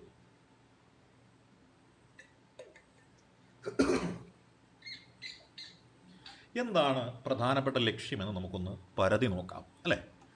ഭാവി തലമുറ എന്ത് ചെയ്യണം? യുദ്ധഭീതിയിൽ നിന്ന് രക്ഷിക്കുക അല്ലേ? ഏറ്റവും പ്രധാനപ്പെട്ട കാര്യം അതല്ലേ? നമ്മൾ കാണുന്നതാണ്. എന്താണ്? പലസ്തീനും ഇസ്രയേലും തമ്മിലുള്ള സംഘർഷം കാണുന്നതാണ്. അഫ്ഗാനിസ്ഥാനിലെ സംഘർഷം നമ്മൾ കാണുന്നതാണ്. ഉക്രൈനിലെ സംഘർഷം നമ്മൾ കാണുന്നതാണ്. ജീവന് വേണ്ടി ജനത നെട്ടോട്ടം മൂടുന്നത് കാണുന്നതാണ്. ജനത അഭയാർത്ഥി ക്യാമ്പുകളിൽ അവരുടെ ഭാവി നശിപ്പിക്കുന്നത് നമ്മൾ കാണുന്നതാണ്. അപ്പോൾ ഭാവി തലമുറയെ യുദ്ധഭീതിയിൽ നിന്നും എന്ത് ചെയ്യുക? സംരക്ഷിക്കുക. മനുഷ്യാവകാശങ്ങളെ കാത്തുസൂക്ഷിക്കുക. ചെറുതും വലുതുമെന്നുള്ള വ്യത്യാസമില്ലാതെ എല്ലാ രാജ്യങ്ങൾക്കും അവകാശങ്ങൾ ഊട്ടിയുറപ്പിക്കുന്ന ഒരു സംഘടന എന്ന നിലയിൽ ഐക്യരാഷ്ട്ര സംഘടന പ്രവർത്തിക്കുക. സാമൂഹ്യ പുരോഗതിക്ക്, ഉയർന്ന ജീവിത നിലവാരത്തിന്, അതുപോലെ തന്നെ എന്തായിരിക്കാം, അന്താരാഷ്ട്ര തലത്തിൽ രൂപീകരിക്കപ്പെടുന്ന കരാറുകളും നിയമങ്ങളും പരസ്പരം ബഹുമാനിക്കുന്ന ഒരു സാഹചര്യത്തിലേക്ക് വളർത്തുക. അതായത് രണ്ട് രാഷ്ട്രങ്ങൾ തമ്മിൽ ഒരു കരാർ ഒപ്പിട്ട് കഴിഞ്ഞാൽ ആ കരാർ ഏതെങ്കിലും ഒരു രാജ്യം ലംഘിച്ചു കഴിഞ്ഞാൽ എന്തുണ്ടാവും? യുദ്ധമുണ്ടാവും. നമുക്ക് ഓർമ്മയുണ്ട് 1954 കാലഘട്ടങ്ങളിൽ ഇന്ത്യ ചൈന ഭായി ഭായി എന്ന പേരിൽ രൂപീകരിക്കപ്പെട്ട പഞ്ചശീല തത്വങ്ങളിൽ ആഭ്യന്തര കാര്യങ്ങളിൽ ഇടപെടുവാൻ പാടില്ല എന്ന നിർദ്ദേശം ഇന്ത്യ ലംഘിച്ചു എന്ന് പറഞ്ഞുകൊണ്ട് ചൈന ഇന്ത്യയെ ആക്രമിച്ചത് നമുക്ക് ഓർമ്മയുണ്ട്. അതാണ് ഇവിടെ നമ്മൾ നോക്കുക. എന്താണ്? കരാറുകളെയും നിയമങ്ങളെയും ബഹുമാനിക്കുന്ന സാഹചര്യം സൃഷ്ടിക്കുക എന്ന് പറയുന്നത്, അല്ലേ? അയൽ രാജ്യങ്ങൾ തമ്മിൽ സഹിഷ്ണുതയിലും സമാധാനത്തിലും അധിഷ്ഠിതമായ ബന്ധം വളർത്തുക. നമ്മളും പാകിസ്ഥാനും തമ്മിൽ നല്ല ബന്ധമല്ലേ, അല്ലേ? അതേപോലെ എല്ലാ രാജ്യങ്ങളും അങ്ങനെയാണെങ്കിലും സംഭവിക്കും, ലോകത്ത് ഇടിയും അടിയും തൊഴിയും ഉറിഞ്ഞിട്ട് ഒരു നേരവും കാണില്ല. അപ്പോൾ അയൽ രാജ്യങ്ങൾ തമ്മിലുള്ള സഹിഷ്ണുതയിലും സമാധാനത്തിലും അധിഷ്ഠിതമായ ഒരു ബന്ധം വളർത്തിയെടുക്കുക, ലോക സമാധാനത്തിനും സുരക്ഷിതത്വത്തിനുമായിട്ട് ഒരുമിക്കുക. ഇതൊക്കെയായിരുന്നു, അല്ലേ? അതേപോലെയോ ലോക ജനതയുടെ പൊതു താല്പര്യത്തിനായിട്ടല്ലാതെ സായുധ സേനയെ ഉപയോഗിക്കില്ല എന്ന് ഉറപ്പുവരുത്തുക. അതും നല്ലൊരു കാര്യമാണ്, അല്ലേ? ലോക ജനതയുടെ പൊതു താല്പര്യത്തിനായിട്ടല്ലാതെ സായുധ സേനയെ ഉപയോഗിക്കുകയില്ല എന്ന് ഉറപ്പുവരുത്തുക. മനുഷ്യരാശിയുടെ മുഴുവൻ സാമ്പത്തികവും സാമൂഹികവുമായ പുരോഗതിക്കായി അന്തർദേശീയ സംവിധാനങ്ങളെ പ്രയോജനപ്പെടുത്തുക. ഇങ്ങനെയുള്ള ഒരുപാട് ഭാവി പദ്ധതികളൊക്കെ ആയിട്ട് രൂപീകരിക്കപ്പെട്ട സംഘടനയാണ് നമ്മളുടെ ഐക്യരാഷ്ട്ര സംഘടന. ഇത് ഔപചാരികമായിട്ട് നിലവിൽ വന്നത് നമുക്കറിയാം 1945 ഒക്ടോബർ മാസം 24-നാണ് യുണൈറ്റഡ് നേഷൻസ് ഓർഗനൈസേഷൻ ഔപചാരികമായിട്ട് നിലവിൽ വരുന്നത്. അതുകൊണ്ട് തന്നെ ഒക്ടോബർ 24 നമ്മൾ ഐക്യരാഷ്ട്ര ദിനമായിട്ട് ആചരിക്കുകയാണ്. 1947 ഒക്ടോബർ 20-നാണ് ഐക്യരാഷ്ട്ര സംഘടനയ്ക്ക് ഒരു പതാക നിലവിൽ വരുന്നത്. കാരണം ഐക്യരാഷ്ട്ര സംഘടന എന്ന് പറയുമ്പോൾ ഒരുപാട് ലോകരാജ്യങ്ങൾ ചേർന്ന് രൂപീകരിക്കപ്പെട്ടതാണ്. അതിൻ്റെ പതാക എന്ന് പറയുമ്പോൾ എല്ലാവരും അംഗീകരിക്കുന്നൊരു പതാകയാകണം. അങ്ങനെ ചർച്ച ചെയ്ത് എല്ലാവരാലും കൊള്ളാം എന്നൊരഭിപ്രായമുള്ള ഒരു പതാക എന്ത് ചെയ്തു? നമ്മൾ സ്വീകരിച്ചു. ഇതിൻ്റെ പതാകയുടെ നിറമൊക്കെ നമുക്കറിയാമെന്നാണ്, സമുദ്രത്തിൻ്റെ നിറമാണ്. ഇളം നീല പശ്ചാത്തലത്തിലെ ഒലിവ് ശിഖകൾക്കിടയിൽ അല്ലെങ്കിൽ ഒലിവ് ബ്രാഞ്ചസിൻ്റെ ഇടയിൽ ഒരു ഭൂപടം സ്ഥിതി ചെയ്യുകയാണ്. അതിൽ ഉത്തര ധ്രുവത്തിനെയാണ് കാണിക്കുന്നത്. കാരണം ഉത്തര ധ്രുവത്തെയല്ലേ കാണിക്കേണ്ടത്? ഈ പഞ്ചമഹാശക്തികൾ ഐക്യരാഷ്ട്ര സംഘടന രൂപീകരിച്ച ചൈനയും റഷ്യയും അമേരിക്കയും ബ്രിട്ടനും ഫ്രാൻസും ഏത് അർദ്ധഗോളത്തിലാണുള്ളത്? അവർ നോർത്തേൺ ഹെമിസ്ഫിയർ എന്ന് പറയുന്ന ഉത്തരാർദ്ധ ഗോളത്തിലാണുള്ളത്. ഈ രണ്ട് ലോകമഹായുദ്ധങ്ങളും നടന്നത് എവിടെയാണ്? യൂറോപ്പിലും ആഫ്രിക്കയിലും ഏഷ്യയിലും ആയിട്ടാണ് നടന്നത്. അതെവിടെയാണ് സ്ഥിതി ചെയ്യുന്നത്? ഉത്തരാർദ്ധ ഗോളത്തിലാണ്. അതുകൊണ്ട് തന്നെ ലോകരാജ്യങ്ങളിൽ യുദ്ധത്തിലേർപ്പെട്ട ഭൂരിഭാഗം രാജ്യങ്ങളും ഉണ്ടായിരുന്ന ഉത്തരാർദ്ധ ഗോളം, അതിലെ ഉത്തര ധ്രുവം ഇതിൽ കാണുന്ന രീതിയിലാണ് പതാക രൂപകൽപ്പന ചെയ്തിരിക്കുന്നത്. 1946 ഡിസംബർ 7-നാണ് UN-ൻ്റെ ഈ ചിഹ്നം അംഗീകരിക്കപ്പെട്ടത്. ഐക്യരാഷ്ട്രസഭയുടെ ചിഹ്നം അംഗീകരിക്കപ്പെട്ടത് 1946 ഡിസംബർ മാസം 7-ാണ്. നമ്മളതൊക്കെ കഴിഞ്ഞാണ് പല കാര്യങ്ങളും അവിടെ ചർച്ചയ്ക്കൊക്കെ വന്നത്, അല്ലേ? നമ്മൾ ഇന്ത്യ ഇതിലെന്ന് അംഗമായി എന്ന് നമുക്ക് എല്ലാവർക്കും അറിയാവുന്നതാണ്. ഐക്യരാഷ്ട്ര സംഘടന രൂപീകരിക്കപ്പെട്ട് ഒരാഴ്ചയ്ക്കകം നമ്മൾ അംഗമായി, അല്ലേ? 29-ാമത്തെ അംഗമായിട്ട് നമ്മൾ വന്നത് 1945 ഒക്ടോബർ മാസം 30-ാണ് 29-ാമത്തെ അംഗമായിട്ട് നമ്മൾ എത്തിച്ചേർന്നത്, അല്ലേ? ന്യൂഡൽഹിയിലുണ്ട് ഐക്യരാഷ്ട്ര സംഘടനയുടെ ഒരു ഇൻഫർമേഷൻ സെൻറ്റർ. അതായത് ഐക്യരാഷ്ട്ര സംഘടനയുമായി ബന്ധപ്പെട്ടുകൊണ്ട് നമുക്ക് ഇൻഫർമേഷൻസ് ഒക്കെ ലഭ്യമാവുന്നത് ഈ പറയുന്ന UN ഇൻഫർമേഷൻ സെൻറ്ററിൽ നിന്നാണ്. അത് ന്യൂഡൽഹിയിലാണുള്ളത്. ഇതുപോലെ നമ്മൾ നോക്കിക്കഴിഞ്ഞാൽ ലോകത്തിലെ ഒരു ശതകോടീശ്വരനുണ്ട്. അതായത് നമ്മുടെ മാക്സസെ പുരസ്കാരത്തിനുള്ള അവാർഡൊക്കെ കൊടുക്കുന്ന ഒരു ശതകോടീശ്വരൻ. ഹരിത വിപ്ലവം എന്ന മഹത്തായ വിപ്ലവം കണ്ടുപിടിക്കുവാനായിട്ട് അദ്ദേഹത്തിൻ്റെ കോൺട്രിബ്യൂഷനും ഉണ്ടായിരുന്നു. നോർമൻ ബോർലോഗിന് വേണ്ടി പണം മുടക്കിയത് അമേരിക്കയിലെ ശതകോടീശ്വരനായ റോക്ക്ഫെല്ലർ, ജോൺ ഡി റോക്ക്ഫെല്ലർ ആയിരുന്നു. അദ്ദേഹം സൗജന്യമായിട്ട് കൊടുത്ത 18 ഏക്കർ സ്ഥലമുണ്ട്. ആ സ്ഥലത്താണ് ഐക്യരാഷ്ട്ര സംഘടനയുടെ ആസ്ഥാന മന്ദിരം പണിതുയർത്തിയിരിക്കുന്നത്. UN-ൻ്റെ ആദ്യ സമ്മേളനം നടന്നത് എവിടെയും ചോദിച്ചാൽ നമ്മൾ പറയുന്നത് എവിടെയാണ്? ലണ്ടനിൽ വെച്ചാണ്.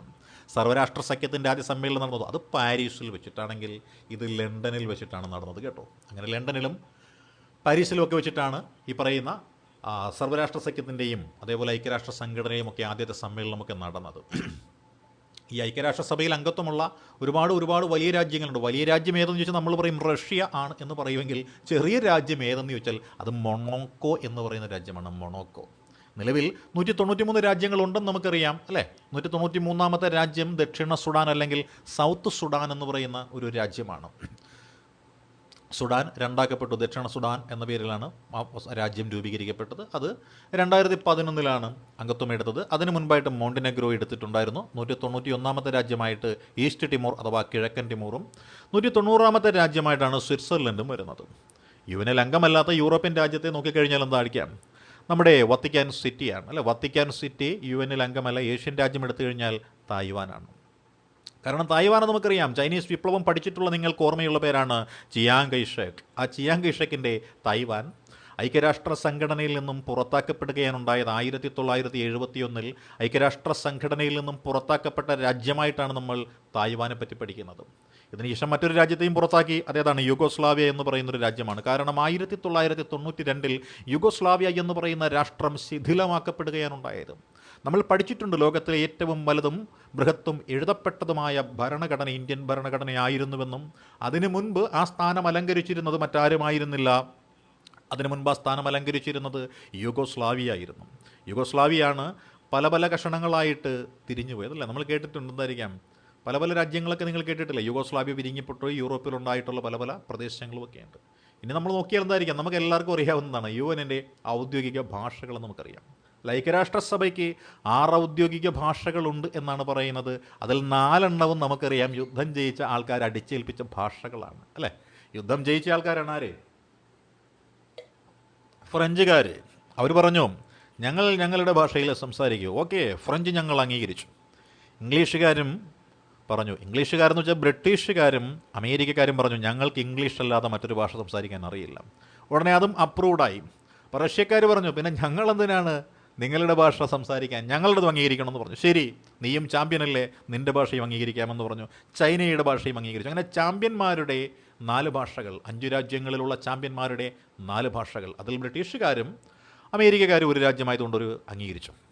അപ്പോഴാണ് ഒരു ചിന്താഗതി വരുന്നത്. എന്താണ്? ഒരു ഭൂഖണ്ഡം ഒറ്റപ്പെട്ടു പോയി. ആ ഭൂഖണ്ഡമാണ് ഏത് ഭൂഖണ്ഡം? തെക്കേ അമേരിക്ക അഥവാ ലാറ്റിൻ അമേരിക്ക, അതുമല്ലെങ്കിൽ സൗത്ത് അമേരിക്ക. അവിടുത്തെ പ്രധാനപ്പെട്ട ഭാഷ ഏതാണ്? അവിടുത്തെ പ്രധാനപ്പെട്ട ഭാഷ എന്ന് വെച്ചാൽ സ്പാനിഷ് ഭാഷയാണ്. സ്പാനിഷ് ഭാഷ. അതുകൊണ്ട് ആ സ്പാനിഷിനെ എന്ത് ചെയ്തു?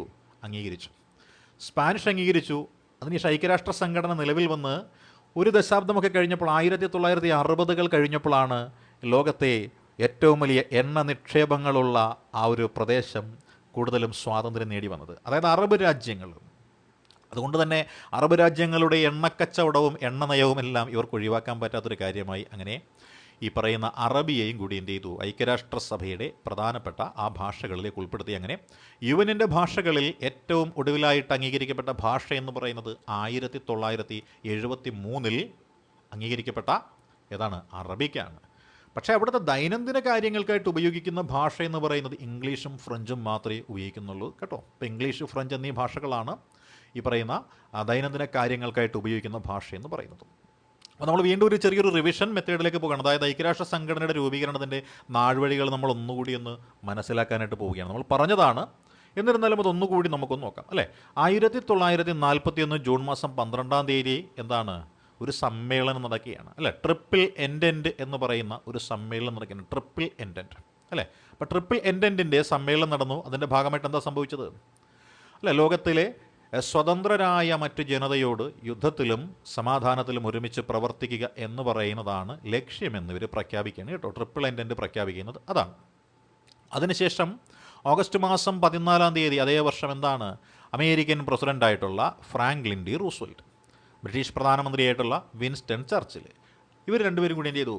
സമാധാനവും സുരക്ഷിതത്വവും നിലനിർത്താനായിട്ട് അന്താരാഷ്ട്ര തലത്തിൽ ഒരു ചാർട്ടർ ഒപ്പുവെച്ചു. ആ ചാർട്ടറാണ് നമ്മൾ ആദ്യം പറഞ്ഞ അറ്റ്ലാന്റിക് പ്രമാണം. അങ്ങനെ അറ്റ്ലാന്റിക് പ്രമാണം എന്ന് പറയുന്ന ഒരു അടിസ്ഥാനത്തിൽ ഇവർ ആരംഭിക്കുകയാണ്. അതിനുശേഷം 1942 ജനുവരി മാസം 1 അന്ന് സംഭവിച്ചത് എന്താണ്? 26 രാജ്യങ്ങൾ, അതായത് ഈ പറയുന്ന നമ്മളുടെ ട്രിപ്പിൾ എൻഡൻറ്റ് എന്ന് പറയുന്ന ആ ടീംസ് ഉണ്ടല്ലോ, അവരുടെ കൂടെ ഉണ്ടായിരുന്ന മറ്റ് സഖ്യകക്ഷികൾ അവരെല്ലാവരും കൂടി എന്താണ്? വാഷിങ്ടണിൽ സമ്മേളിക്കുകയാണ്. വാഷിങ്ടണിൽ സമ്മേളിച്ചിട്ട് എന്താണ് അവർ ചെയ്തത്?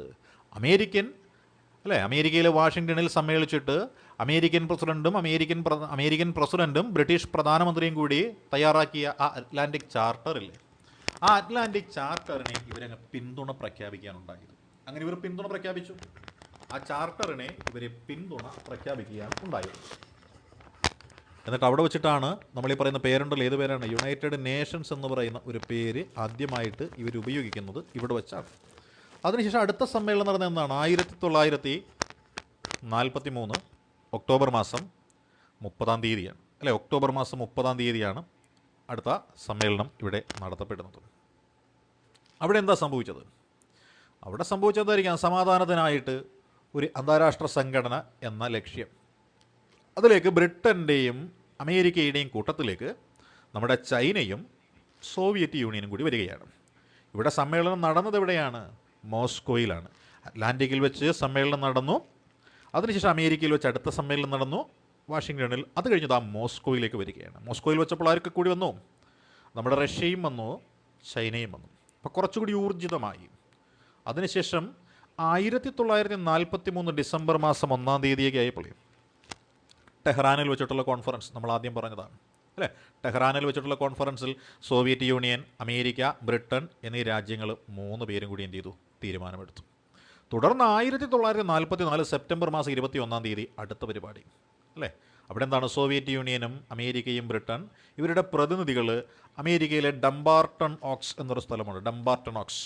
അവിടെ വെച്ച് എന്ത് ചെയ്തു? ഒരു സമ്മേളനം നടത്തി. ഐക്യരാഷ്ട്ര സംഘടനയുടെ ലക്ഷ്യങ്ങൾ എപ്രകാരമായിരിക്കണം, ഇതിൻ്റെ ഘടന എപ്രകാരമായിരിക്കണം, ഇതിൻ്റെ പ്രവർത്തനം എങ്ങനെയായിരിക്കണം എന്നിവ സംബന്ധിച്ച് എന്താണ്? ഒരു കരട് രേഖ തയ്യാറാക്കണം. കരട് എന്ന് പറഞ്ഞു കഴിഞ്ഞാൽ ഒറിജിനലല്ല, ഒറിജിനലാക്കപ്പെടുന്നതിന് തൊട്ട് മുൻപ് മാറ്റങ്ങൾ വരുത്താനുള്ള സാധനത്തിനെയാണ് നമ്മൾ, ഡ്രാഫ്റ്റ് റിപ്പോർട്ടിനെയാണ് നമ്മൾ കരടെന്ന് വിളിക്കുന്നത്. അത് കഴിഞ്ഞ് 1945 ഫെബ്രുവരി മാസം 4 മുതൽ 11 വരെയുള്ള തീയതികളിൽ വീണ്ടും ഒരു സമ്മേളനം. അതാരൊക്കെയായിരുന്നു? അമേരിക്കൻ പ്രസിഡൻ്റായിരുന്ന റൂസ്വെൽറ്റ്, ബ്രിട്ടീഷ് പ്രധാനമന്ത്രിയായിട്ടുള്ള വിൻസ്റ്റൺ ചർച്ചിൽ, റഷ്യൻ പ്രസിഡൻ്റായിട്ടുള്ള ജോസഫ് സ്റ്റാലിൻ. ഇവരെന്താണ്? യാൾട്ടയിൽ സമ്മേളിക്കുക അല്ലെ? ഉക്രൈനിലെ യാൾട്ടയിൽ വെച്ചിട്ട് സമ്മേളിച്ചിട്ട് സമാധാനത്തിനുള്ള ഒരു അന്താരാഷ്ട്ര സംഘടനയെക്കുറിച്ചുള്ള അവരുടെ നിർദ്ദേശങ്ങളെല്ലാം പ്രഖ്യാപിച്ചു. ഈ നിർദ്ദേശങ്ങളെ തുടർന്ന് 1945 ജൂൺ മാസം 25 സാൻ ഫ്രാൻസിസ്കോയിൽ വെച്ചിട്ട് 50 രാജ്യങ്ങളുടെ പ്രതിനിധികൾ 111 ആർട്ടിക്കിൾസുള്ള ഐക്യരാഷ്ട്ര സംഘടനയുടെ ചാർട്ടറിനെ അംഗീകരിക്കുകയാണ് അല്ലേ? സാൻ ഫ്രാൻസിസ്കോയിൽ ചേർന്ന 50 രാജ്യങ്ങളുടെ പ്രതിനിധികളാണ് 111 ആർട്ടിക്കിൾസുള്ള ഈ ഐക്യരാഷ്ട്ര സംഘടനയുടെ ചാർട്ടറിനെ അംഗീകരിക്കുന്നത്. അത് കഴിഞ്ഞ് വീണ്ടും എന്താണ്? 1945 ഒക്ടോബർ മാസം 24 ഐക്യരാഷ്ട്ര സംഘടന ഔദ്യോഗികമായി നിലവിൽ വന്നു അല്ലേ? ഇന്ത്യ അടക്കം എത്ര പേരുണ്ടായിരുന്നു? 51 പേര് ഇതിൽ അംഗങ്ങളായിട്ട് ഉണ്ടായിരുന്നു അല്ലേ? ഈ ഐക്യരാഷ്ട്ര സംഘടനയെപ്പറ്റി നമുക്ക് എല്ലാവർക്കും അറിയുന്ന പല കാര്യങ്ങളുണ്ട്. അതിൽ പ്രധാനപ്പെട്ട ഘടകമാണ് ഈ UN-ൻ്റെ ഓർഗൻസ്. നമ്മൾ സർവ്വരാഷ്ട്ര സഖ്യത്തെപ്പറ്റി പറഞ്ഞപ്പോൾ അതിന് സെക്രട്ടേറിയറ്റ് ഉണ്ടായിരുന്നു, അസംബ്ലി ഉണ്ടായിരുന്നു, കൗൺസിൽ ഉണ്ടായിരുന്നു എന്നൊക്കെ നമ്മൾ പറഞ്ഞതാണ്. പക്ഷേ ഇവിടെ നമ്മൾ നോക്കുമ്പോൾ എന്താണ്? ഇതിനാ പോരായ്മകളൊക്കെ പരിഹരിച്ചുകൊണ്ട് പ്രധാനപ്പെട്ട 6 ഘടകങ്ങളാണ് ഉണ്ടായിരുന്നത്. 6 ഘടകങ്ങൾ അല്ലേ? അതേതൊക്കെയാണ് നമുക്കറിയാം. അത് ജനറൽ അസംബ്ലി എന്ന് പറയുന്ന പൊതുസഭയുണ്ടായിരുന്നു, സെക്യൂരിറ്റി കൗൺസിൽ എന്ന് പറയുന്ന രക്ഷാ സമിതി ഉണ്ടായിരുന്നു, എക്കണോമിക് ആൻഡ് സോഷ്യൽ കൗൺസിൽ എന്ന് പറയുന്ന എക്കോസോക് അഥവാ സാമ്പത്തിക സാമൂഹിക സമിതി ഉണ്ടായിരുന്നു, സെക്രട്ടേറിയറ്റ് ഉണ്ടായിരുന്നു, ഇൻ്റർനാഷണൽ കോർട്ട് ഓഫ് ജസ്റ്റിസ് ഉണ്ടായിരുന്നു അഥവാ നീതിന്യായ കോടതി ഉണ്ടായിരുന്നു, ഇപ്പോൾ നിലവിലില്ലാത്ത സംരക്ഷണ പരിരക്ഷണ സമിതി എന്ന പേരിൽ അറിയപ്പെട്ട ട്രസ്റ്റിഷിപ്പ് കൗൺസിലും ഉണ്ടായിരുന്നു. ഇതിൽ വിശദമായിട്ട് നമുക്ക് പഠിക്കേണ്ടി വരുന്നത് എന്താണ്? ജനറൽ അസംബ്ലിയെക്കുറിച്ചാണ്. ജനറൽ അസംബ്ലി നമുക്കൊന്ന് നോക്കാം കേട്ടോ. ജനറൽ അസംബ്ലി എന്താണ്? ഐക്യരാഷ്ട്രസഭയുടെ ഏറ്റവും വലിയ ഘടകം, UN-ൻ്റെ ഏറ്റവും വലിയ ഘടകത്തെയാണ് ലോക പാർലമെൻ്റ് എന്ന് വിളിക്കാറ്. ലോകങ്ങളിലെ എല്ലാ രാജ്യങ്ങളുടെയും പ്രതിനിധികൾ ഇവിടെയുണ്ട്, അവരവിടെ സംസാരിക്കാറുണ്ട്. അതുകൊണ്ട് ഇതിനെ ലോക പാർലമെൻ്റ് എന്ന് നമുക്ക് തീർത്തും സംശയം കൂടാതെ വിളിക്കാൻ പറ്റും. അതേപോലെ രാഷ്ട്രങ്ങളുടെ പാർലമെൻറ്റ് അല്ലേ? അതേപോലെ വാക്കുകളുടെയും വാചകങ്ങളുടെയും ഫാക്ടറി എന്നൊക്കെ പരിഹാസപ്പേരിലൊക്കെ അറിയപ്പെടുന്ന ഒരു സഭയാണ് ഈ ജനറൽ അസംബ്ലി എന്ന് പറയുന്നത്, അല്ലേ? അതുകൂടാതെ ലോകത്തിൻ്റെ സമ്മേളന നഗരി എന്ന പേരിൽ അറിയപ്പെടുന്നുണ്ട്, കാര്യവിചാര സഭ എന്ന പേരിൽ അറിയപ്പെടുന്നു, അല്ലേ? അപ്പോൾ കാര്യവിചാര സഭയെന്നും ലോകത്തിൻ്റെ സമ്മേളന നഗരി എന്നും ലോക പാർലമെൻ്റ് എന്നും രാഷ്ട്രങ്ങളുടെ പാർലമെൻ്റ് എന്നും വാചകങ്ങളുടെ ഉൽപാദനശാല എന്നുമൊക്കെ അറിയപ്പെടുന്നതാണ് നമ്മളുടെ യുണൈറ്റഡ് നേഷൻസ് ഓർഗനൈസേഷൻ്റെ ജനറൽ അസംബ്ലി. അതാണ് ജനറൽ അസംബ്ലി എന്ന് പറയുന്ന ആ ഒരു പൊതുസഭ എന്ന് നമ്മൾ പറയുന്ന ഘടകം, കേട്ടോ. അതാണ് ജനറൽ അസംബ്ലി അഥവാ പൊതുസഭ. ഈ പൊതുസഭയെക്കുറിച്ച് പിന്നെ നമ്മൾ നോക്കിയാൽ എന്താണ് പൊതുസഭയുടെ ഉത്തരവാദിത്വം? മനുഷ്യാവകാശങ്ങളെ സംരക്ഷിക്കുക, അല്ലേ? മനുഷ്യാവകാശങ്ങളെ സംരക്ഷിക്കുന്നതിനുള്ള ഉത്തരവാദിത്വമുള്ള സംഘടനയാണ് ഈ പറയുന്ന നമ്മുടെ ഈ UN ജനറൽ അസംബ്ലി. ഇതിന് ആസ്ഥാനം എവിടെയാണ്? ന്യൂയോർക്കിലാണ്, നമുക്കറിയാം.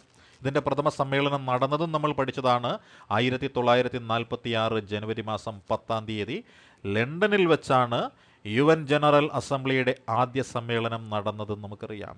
ഈ UN ജനറൽ അസംബ്ലിയുടെ ആദ്യത്തെ പ്രസിഡന്റ് ഒരു ബെൽജിയംകാരനായിരുന്നു.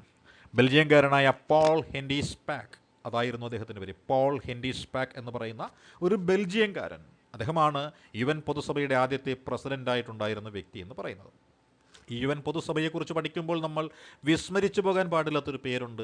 ആ പേര് മറ്റൊന്നുമല്ല, അത് വിജയലക്ഷ്മി പണ്ഡിറ്റിൻ്റെ പേരാണ്. ജവഹർലാൽ നെഹ്റുവിൻ്റെ സഹോദരിയായിരുന്ന 1937 ഇന്ത്യയിൽ പ്രവിശ്യകളിൽ ആദ്യമായിട്ട് പൊതു തെരഞ്ഞെടുപ്പ് നടന്നപ്പോൾ യുണൈറ്റഡ് പ്രൊവിൻസിൽ നിന്നും വിജയിച്ചു വരികയും ഇന്ത്യയിൽ ഒരു പ്രവിശ്യയിൽ ആദ്യമായിട്ട് ക്യാബിനറ്റ് റാങ്കോടുകൂടിയ മന്ത്രി പദവി വഹിക്കുകയും ചെയ്ത വ്യക്തിയാണ് പണ്ഡിറ്റ് വിജയലക്ഷ്മി. ആ വിജയലക്ഷ്മി പണ്ഡിറ്റാണ് പൊതുസഭയുടെ പ്രസിഡൻ്റായ ആദ്യ വനിത എന്ന് പറയുന്നത്. പൊതുസഭയുടെ പ്രസിഡൻ്റായ ആദ്യത്തെ വനിത. നമ്മുടെ അയൽവാസി പാകിസ്ഥാൻകാരൻ മുഹമ്മദ് സബറുള്ള ഖാൻ, അദ്ദേഹവും പാകിസ്ഥാൻ നിന്നുള്ള മുഹമ്മദ് സബറുള്ള ഖാനും പൊതുസഭയിലെ പ്രസിഡൻ്റായിട്ടുള്ള ഒരു വ്യക്തിയാണ്. അതും നമ്മൾ ഓർത്തിരിക്കുക. ഇവർക്കെല്ലാം കാലാവധി നിശ്ചയിച്ചിട്ടുണ്ട്. കാരണം ലോകരാഷ്ട്രങ്ങളുണ്ടല്ലോ 193, എല്ലാവർക്കും ഒരു തവണയെങ്കിലും ചാൻസ് കിട്ടണ്ടേ. അതുകൊണ്ട് പ്രസിഡന്റ്, വൈസ് പ്രസിഡന്റ് എന്നിവരുടെ കാലാവധി 1 വർഷമായിട്ടാണ് നിജപ്പെടുത്തി വെച്ചിരിക്കുന്നത്, അല്ലേ? അതേപോലെ തന്നെ എല്ലാ അംഗങ്ങൾക്കും എന്തുണ്ട്? തുല്യമായ പ്രാതിനിധ്യമുള്ള ഘടകമാണ് പൊതുസഭ എന്ന് പറയുന്നത്. അമേരിക്കയാവട്ടെ, പാപ്പുവ ന്യൂഗിനി ആകട്ടെ, ആ രാഷ്ട്രത്തിന് പൊതുസഭയിലേക്ക് 5 അംഗങ്ങളെ വീതം അയക്കാൻ പറ്റും. പക്ഷേ അവിടെ അവതരിപ്പിക്കുന്ന പ്രമേയത്തിന്മേൽ വോട്ട് ചെയ്യുമ്പോൾ ഒറ്റ വോട്ട് മാത്രമേ ചെയ്യാനായിട്ട് പറ്റുള്ളൂ. അംഗങ്ങൾ 5 എണ്ണത്തെ അയക്കാമെങ്കിലും വോട്ട് എന്ന് പറയുന്നത് 1 എണ്ണം മാത്രമേ ഉള്ളൂ. അത് അമേരിക്കയ്ക്കാണെങ്കിലും പാപ്പുവ ന്യൂഗിനിയെക്കാണെന്നുണ്ടെങ്കിലും ഈ പറയുന്ന 5 അംഗങ്ങളെ അയക്കാം, 1 വോട്ട് മാത്രമേ ഉള്ളൂ, കേട്ടോ. അതേപോലെ ഈ പുതിയതായിട്ട് സ്വാതന്ത്ര്യം നേടിവരുന്ന രാഷ്ട്രങ്ങളുണ്ടല്ലോ. ഇപ്പോൾ നമ്മൾ പറഞ്ഞിരുന്ന കിഴക്കൻ ടിമോർ എന്ന് പറയുന്ന രാജ്യമുണ്ട്, അല്ലേ? കിഴക്കൻ ടിമോർ എന്ന് പറയുന്ന രാജ്യമുണ്ട്. അതേപോലെ സുഡാൻ എന്ന് പറയുന്ന രാജ്യമുണ്ട്. ഇവയെല്ലാം നമ്മൾ നോക്കിക്കഴിഞ്ഞാൽ നമുക്ക് കാണാൻ പറ്റും എന്താണ്? പുതിയതായിട്ട് വരുന്ന ആൾക്കാരാണ്. ഇവർക്ക് അംഗത്വം കൊടുക്കുന്നത് എവിടെയാണ്? ഈ പൊതുസഭയിലാണ്. അതേപോലെ ഈ പറയുന്ന പൊതുസഭയിലൊരു പ്രമേയം അവതരിപ്പിച്ചിട്ടത് പാസ്സാകണമെന്നുണ്ടെങ്കിൽ 3/2 ഭൂരിപക്ഷം വേണം, അല്ലേ? പാലസ്തീനെതിരായിട്ട് ഇസ്രയേൽ നടത്തുന്ന ആക്രമണങ്ങൾ, അതേപോലെ ഉക്രൈന് എതിരായിട്ട് റഷ്യ നടത്തുന്ന ആക്രമണങ്ങൾ, ഇതെല്ലാം എന്താണ്? പൊതുസഭയിലെ പ്രമേയമായിട്ടൊക്കെ അവതരിപ്പിച്ചിട്ടുണ്ട്. പലപ്പോഴും പരാജയപ്പെട്ടിട്ടുള്ളതുമാണ്. കാരണം എന്താണ്? ഇവിടെ ഒരു പ്രമേയം പാസ്സാവണമെന്നുണ്ടെങ്കിൽ 3/2 ഭൂരിപക്ഷം വേണമെന്നാണ് പറയുന്നത്, അല്ലേ? UN പൊതുസഭയിലെ അംഗങ്ങൾ അവർക്ക് ഇല്ലാത്ത ഒരു അധികാരമാണ് വീറ്റോ അധികാരം എന്നാണ്. പൊതുസഭയിലെ അംഗങ്ങൾക്ക് വീറ്റോ അധികാരമില്ല. കാരണം പൊതുസഭയിലുള്ള അംഗങ്ങൾക്ക് വീറ്റോ അധികാരമില്ല. അത് യുദ്ധം ജയിച്ച ഞങ്ങൾ 5 പേർക്ക് മതി എന്ന് ഈ 5 കൂട്ടരും കൂടി തീരുമാനിച്ചു. അമേരിക്കയും ബ്രിട്ടനും ഫ്രാൻസും, അതേപോലെ തന്നെ America, Britain, France, Soviet Union, China, ഇവർ 5 പേർക്ക് മാത്രമേ ഏതൊരായിട്ടുള്ളൂ വീറ്റോ എന്ന് പറയുന്ന അധികാരമുള്ളൂ, കേട്ടോ. ഇതേപോലെ UN പൊതുസഭയിൽ പ്രധാനപ്പെട്ട 6 കമ്മിറ്റികളുണ്ട്. അതേപോലെ ഈ പൊതുസഭയിൽ എന്താണ്? വാർഷിക സമ്മേളനങ്ങൾ നടക്കുന്നത് സെപ്റ്റംബർ മാസം 1-ാം തീയതിക്ക് ശേഷമുള്ള ആദ്യ ചൊവ്വാഴ്ച മുതൽ അങ്ങ് 2 ആഴ്ച തുടർച്ചയായിട്ട് എന്താണ്? ഈ UN പൊതുസഭയുടെ വാർഷിക സമ്മേളനങ്ങൾ നടക്കുന്ന ടൈമാണ് എന്ന് നമ്മൾ ഓർത്തേക്കുക, കേട്ടോ. ഇനി അതേപോലെ നമ്മൾ നോക്കിയാൽ എന്തായിരിക്കാം? ഈ പറയുന്ന ഈ പൊതുസഭ പലതരത്തിലുള്ള പ്രഖ്യാപനങ്ങളൊക്കെ നടത്താറുണ്ട്. അത്തരത്തിൽ കുട്ടികൾക്ക് വേണ്ടിയിട്ട് എന്ത് ചെയ്തിട്ടുണ്ട്? ഇവർ ചില പ്രഖ്യാപനങ്ങൾ നടത്തിയിട്ടുണ്ട്. അതായത് ബാലാവകാശങ്ങൾ. ഇപ്പോൾ നമ്മൾ ബാലാവകാശങ്ങൾ എന്നൊക്കെ പറഞ്ഞുകൊണ്ട് പല പല നിയമങ്ങളുമൊക്കെ പഠിക്കുന്നതാണ്. ഇന്ത്യ ഗവൺമെൻറ്റിൽ തന്നെയുള്ള നിയമങ്ങൾ പഠിക്കുന്നതാണ്. അത്തരത്തിൽ നോക്കിയാൽ ബാലാവകാശങ്ങളെ സംബന്ധിച്ച അന്താരാഷ്ട്ര പ്രഖ്യാപനവും പ്രമേയവുമൊക്കെ ഇവിടെ അവതരിപ്പിച്ചിട്ടുണ്ട്. അത്തരത്തിൽ ഐക്യരാഷ്ട്ര സംഘടന ഒരു അന്താരാഷ്ട്ര പ്രമേയം അവതരിപ്പിച്ചിട്ടുണ്ട് ബാലാവകാശങ്ങൾക്ക് വേണ്ടിയിട്ട്.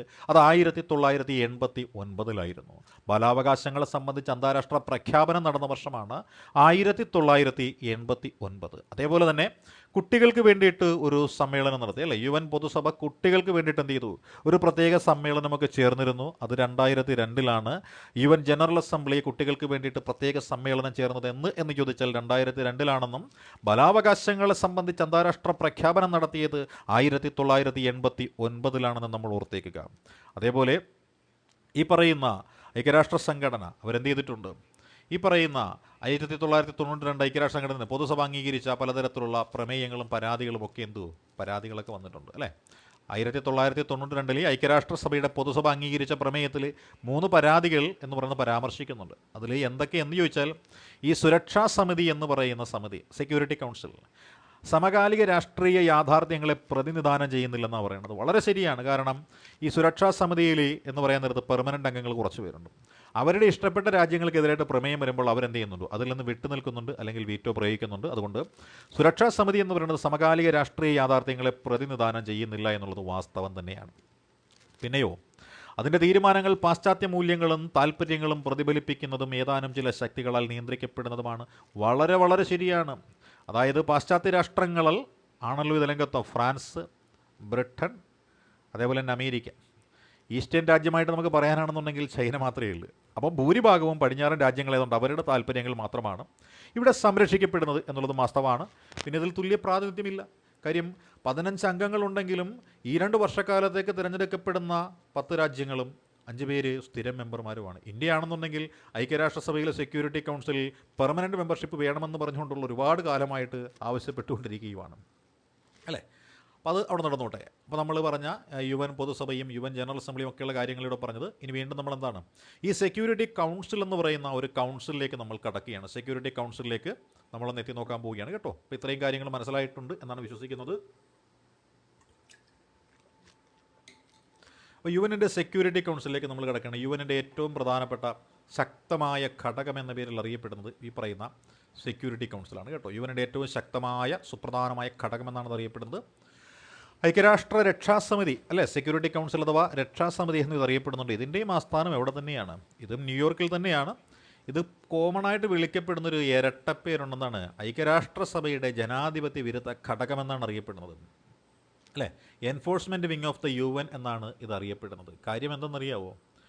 ഈ 193 രാജ്യങ്ങൾ എടുക്കുന്ന തീരുമാനം, ഈ പറയുന്ന 15 രാജ്യങ്ങൾ എടുക്കുന്ന തീരുമാനം, ഇതെല്ലാം അട്ടിമറിക്കാനായിട്ട് ഈ പെർമനൻ്റ് മെമ്പർമാരായിട്ടുള്ള ഒരാളുടെ വീറ്റോ പവർ മതി.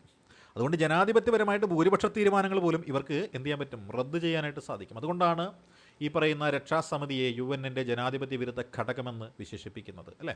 പിന്നെയോ ഇവരാണ് UN-ൻ്റെ ഐക്യരാഷ്ട്ര സംഘടനയുടെ ഭരണനയെ സംബന്ധിച്ചുള്ള തീരുമാനങ്ങൾ എടുക്കുന്നത് ആരെന്ന് ചോദിച്ചാൽ അത് ഈ പറയുന്ന ഐക്യരാഷ്ട്ര സംഘടനയുടെ ആ ഒരു രക്ഷാസമിതി തന്നെയാണ്. ഇവരാണ് ലോക പോലീസ് എന്ന രീതിയിൽ ചമഞ്ഞുകൊണ്ട് അന്താരാഷ്ട്ര സമാധാനവും സുരക്ഷയും ഉറപ്പുവരുത്തിക്കുന്ന ഏജൻസി എന്ന പേരിൽ അറിയപ്പെടുന്നത് ഈ പറയുന്ന UN-ൻ്റെ ജനാധിപത്യ വിരുദ്ധ ഘടകം എന്ന പേരിൽ അറിയപ്പെടുന്ന നമ്മുടെ രക്ഷാസമിതിയാണ്. ഈ രക്ഷാസമിതി അധ്യക്ഷന് സാധാരണഗതിയിൽ ഓരോ വർഷവുമാണ് കാലാവധി കൊടുക്കുന്നത്. രക്ഷാസമിതി അധ്യക്ഷ പദവി 1 വർഷത്തേക്കാണ് നമ്മൾ സാധാരണഗതിയിൽ കൊടുക്കുന്നത്. 1 വർഷത്തേക്കാണ്. പിന്നെ ഇവർക്ക് എന്തുണ്ട്? ഒരു വീറ്റോ എന്ന് പറയുന്ന ഒരു അധികാരമുണ്ട്. വീറ്റോ അധികാരമുണ്ട്. വീറ്റോ എന്ന് പറഞ്ഞ ഒരു അധികാരമുണ്ട്. എന്താണ് വീറ്റോ അധികാരം അറിയാവോ? നമ്മൾ നേരത്തെ പറഞ്ഞതാണ്. ഈ പറയുന്ന America, Britain, France, Russia, China, ഈ 5 പേർക്ക് മാത്രമായിട്ടുള്ള അധികാരമാണ് വീറ്റോ പവർ എന്ന് പറയുന്നത്. ഇവർക്ക് ഇഷ്ടമില്ലാത്ത ഏതെങ്കിലും ഒരു തീരുമാനം അവിടെ അവതരിപ്പിച്ചു കഴിഞ്ഞാൽ ഞങ്ങൾക്കിതിനോട് യോജിക്കാൻ സാധിക്കുന്നില്ല എന്ന് പറഞ്ഞ് ഈ 5 അംഗങ്ങളിൽ ഏതെങ്കിലും ഒരു അംഗം വീറ്റോ പ്രയോഗിച്ചു കഴിഞ്ഞാൽ ആ തീരുമാനം പിന്നെ അവിടെ ചർച്ചയ്ക്ക് എടുക്കുകയില്ല എന്നാണ് പറയുന്നത്. ഇന്ത്യയും പാകിസ്ഥാനും തമ്മിലുള്ള യുദ്ധങ്ങളും വിഷയങ്ങളുമൊക്കെ ഐക്യരാഷ്ട്രസഭയിൽ ചർച്ച വന്നപ്പോൾ ഇന്ത്യക്ക് അനുകൂലമായിട്ട് സോവിയറ്റ് യൂണിയൻ ഒരുപാട് വീറ്റോ പ്രയോഗിച്ചിട്ടുണ്ട്. അതേപോലെ പാകിസ്ഥാൻ അനുകൂലമായിട്ട് അമേരിക്കയും വീറ്റോ പ്രയോഗിച്ചിട്ടുള്ളതാണ്. പഴയ കാലമാണ് കേട്ടോ, അത് ഇപ്പോഴല്ല. പിന്നെയോ ഈ രക്ഷാസമിതിയുടെ തീരുമാനങ്ങൾക്ക് പൂർണ്ണ പിന്തുണ നൽകുന്നത് ആര് എന്ന് വെച്ചാൽ സ്ഥിരാംഗങ്ങളാണ്. സ്ഥിരാംഗങ്ങളുടെ വിയോജിപ്പ് രേഖപ്പെടുത്താനുള്ള അധികാരത്തിനെയാണ് നമ്മളത് വിളിക്കുന്നത് വീറ്റോ അധികാരമെന്ന് വിശേഷിപ്പിക്കുന്നത്. ഏതെങ്കിലും ഒരു സ്ഥിരാംഗം വീറ്റോ അധികാരം ഉപയോഗിച്ചാൽ രക്ഷാസമിതിക്ക് തീരുമാനമെടുക്കാൻ കഴിയില്ല എന്നതാണ് ഈ വീറ്റോ അധികാരത്തിൻ്റെ പ്രത്യേകത എന്ന് പറയുന്നത്. രക്ഷാസമിതിയിലെ P5 അതാണ് നമ്മൾ നേരത്തെ പറഞ്ഞ Britain, France, Russia, China, US ഇവർക്കുള്ള പ്രത്യേക അധികാരമാണ് ഏത്? ഈ വീറ്റോ പവർ എന്ന് പറയുന്നത് അല്ലേ. ഈ പറയുന്ന ആ പെർമനൻറ്റ് 5-ന് പുറമെ ഇതിലേക്ക് 10 പേരെ എടുക്കുമെന്ന് പറഞ്ഞല്ലോ. അങ്ങനെയുള്ള ആൾക്കാർ ആരെല്ലാം എന്ന് ചോദിച്ചാൽ അവർ തിരഞ്ഞെടുക്കപ്പെടുന്നത് അവിടുത്തെ ഭൂപ്രകൃതി, അവിടുത്തെ സാമ്പത്തിക സംവിധാനങ്ങൾ, സംസ്കാരം എന്നീ കാര്യങ്ങളിൽ ഈ പറയുന്ന ലോകത്തിൻ്റെ വൈവിധ്യങ്ങളെ പ്രതിനിധാനം ചെയ്യാനായിട്ട് കുറച്ച് രാജ്യങ്ങൾ വേണം. അതുകൊണ്ട് അമേരിക്കയ്ക്ക് ഇത്ര കോട്ട, തെക്കേ അമേരിക്കയ്ക്ക് ഇത്ര കോട്ട, യൂറോപ്പിന് ഇത്ര കോട്ട, ഏഷ്യയ്ക്ക് കോട്ട, അമേരിക്കയ്ക്ക് നമ്മുടെ ആഫ്രിക്കയ്ക്ക് കോട്ട, ഇങ്ങനെ ഓരോ മേഖലയ്ക്കും പ്രത്യേകം ക്വാട്ട നിശ്ചയിച്ചിട്ട് ആ ഏരിയയിൽ നിന്ന് കുറച്ച് പേരെ സെലക്ട് ചെയ്തെടുക്കുന്നതാണ് ഈ പറയുന്ന 10 പേരെന്ന് പറയുന്നത്. അപ്പോൾ നമ്മൾ നിലവിൽ 2 എണ്ണത്തെ പറ്റി നമ്മൾ പഠിച്ചു. ജനറൽ അസംബ്ലിയെ പറ്റിയും പഠിച്ചു, സെക്യൂരിറ്റി കൗൺസിലിനെ പറ്റിയും പഠിച്ചു. നമ്മൾ അടുത്ത പഠിക്കാനായിട്ട് പോകുന്നത് എക്കണോമിക് ആൻഡ് സോഷ്യൽ കൗൺസിൽ എന്ന് പറഞ്ഞ എക്കോസോക്കിനെ കുറിച്ചാണ് കേട്ടോ. സാമ്പത്തിക സാമൂഹിക സമിതിയെക്കുറിച്ചാണ് നമ്മൾ പഠിക്കാനായിട്ട് പോകുന്നത്.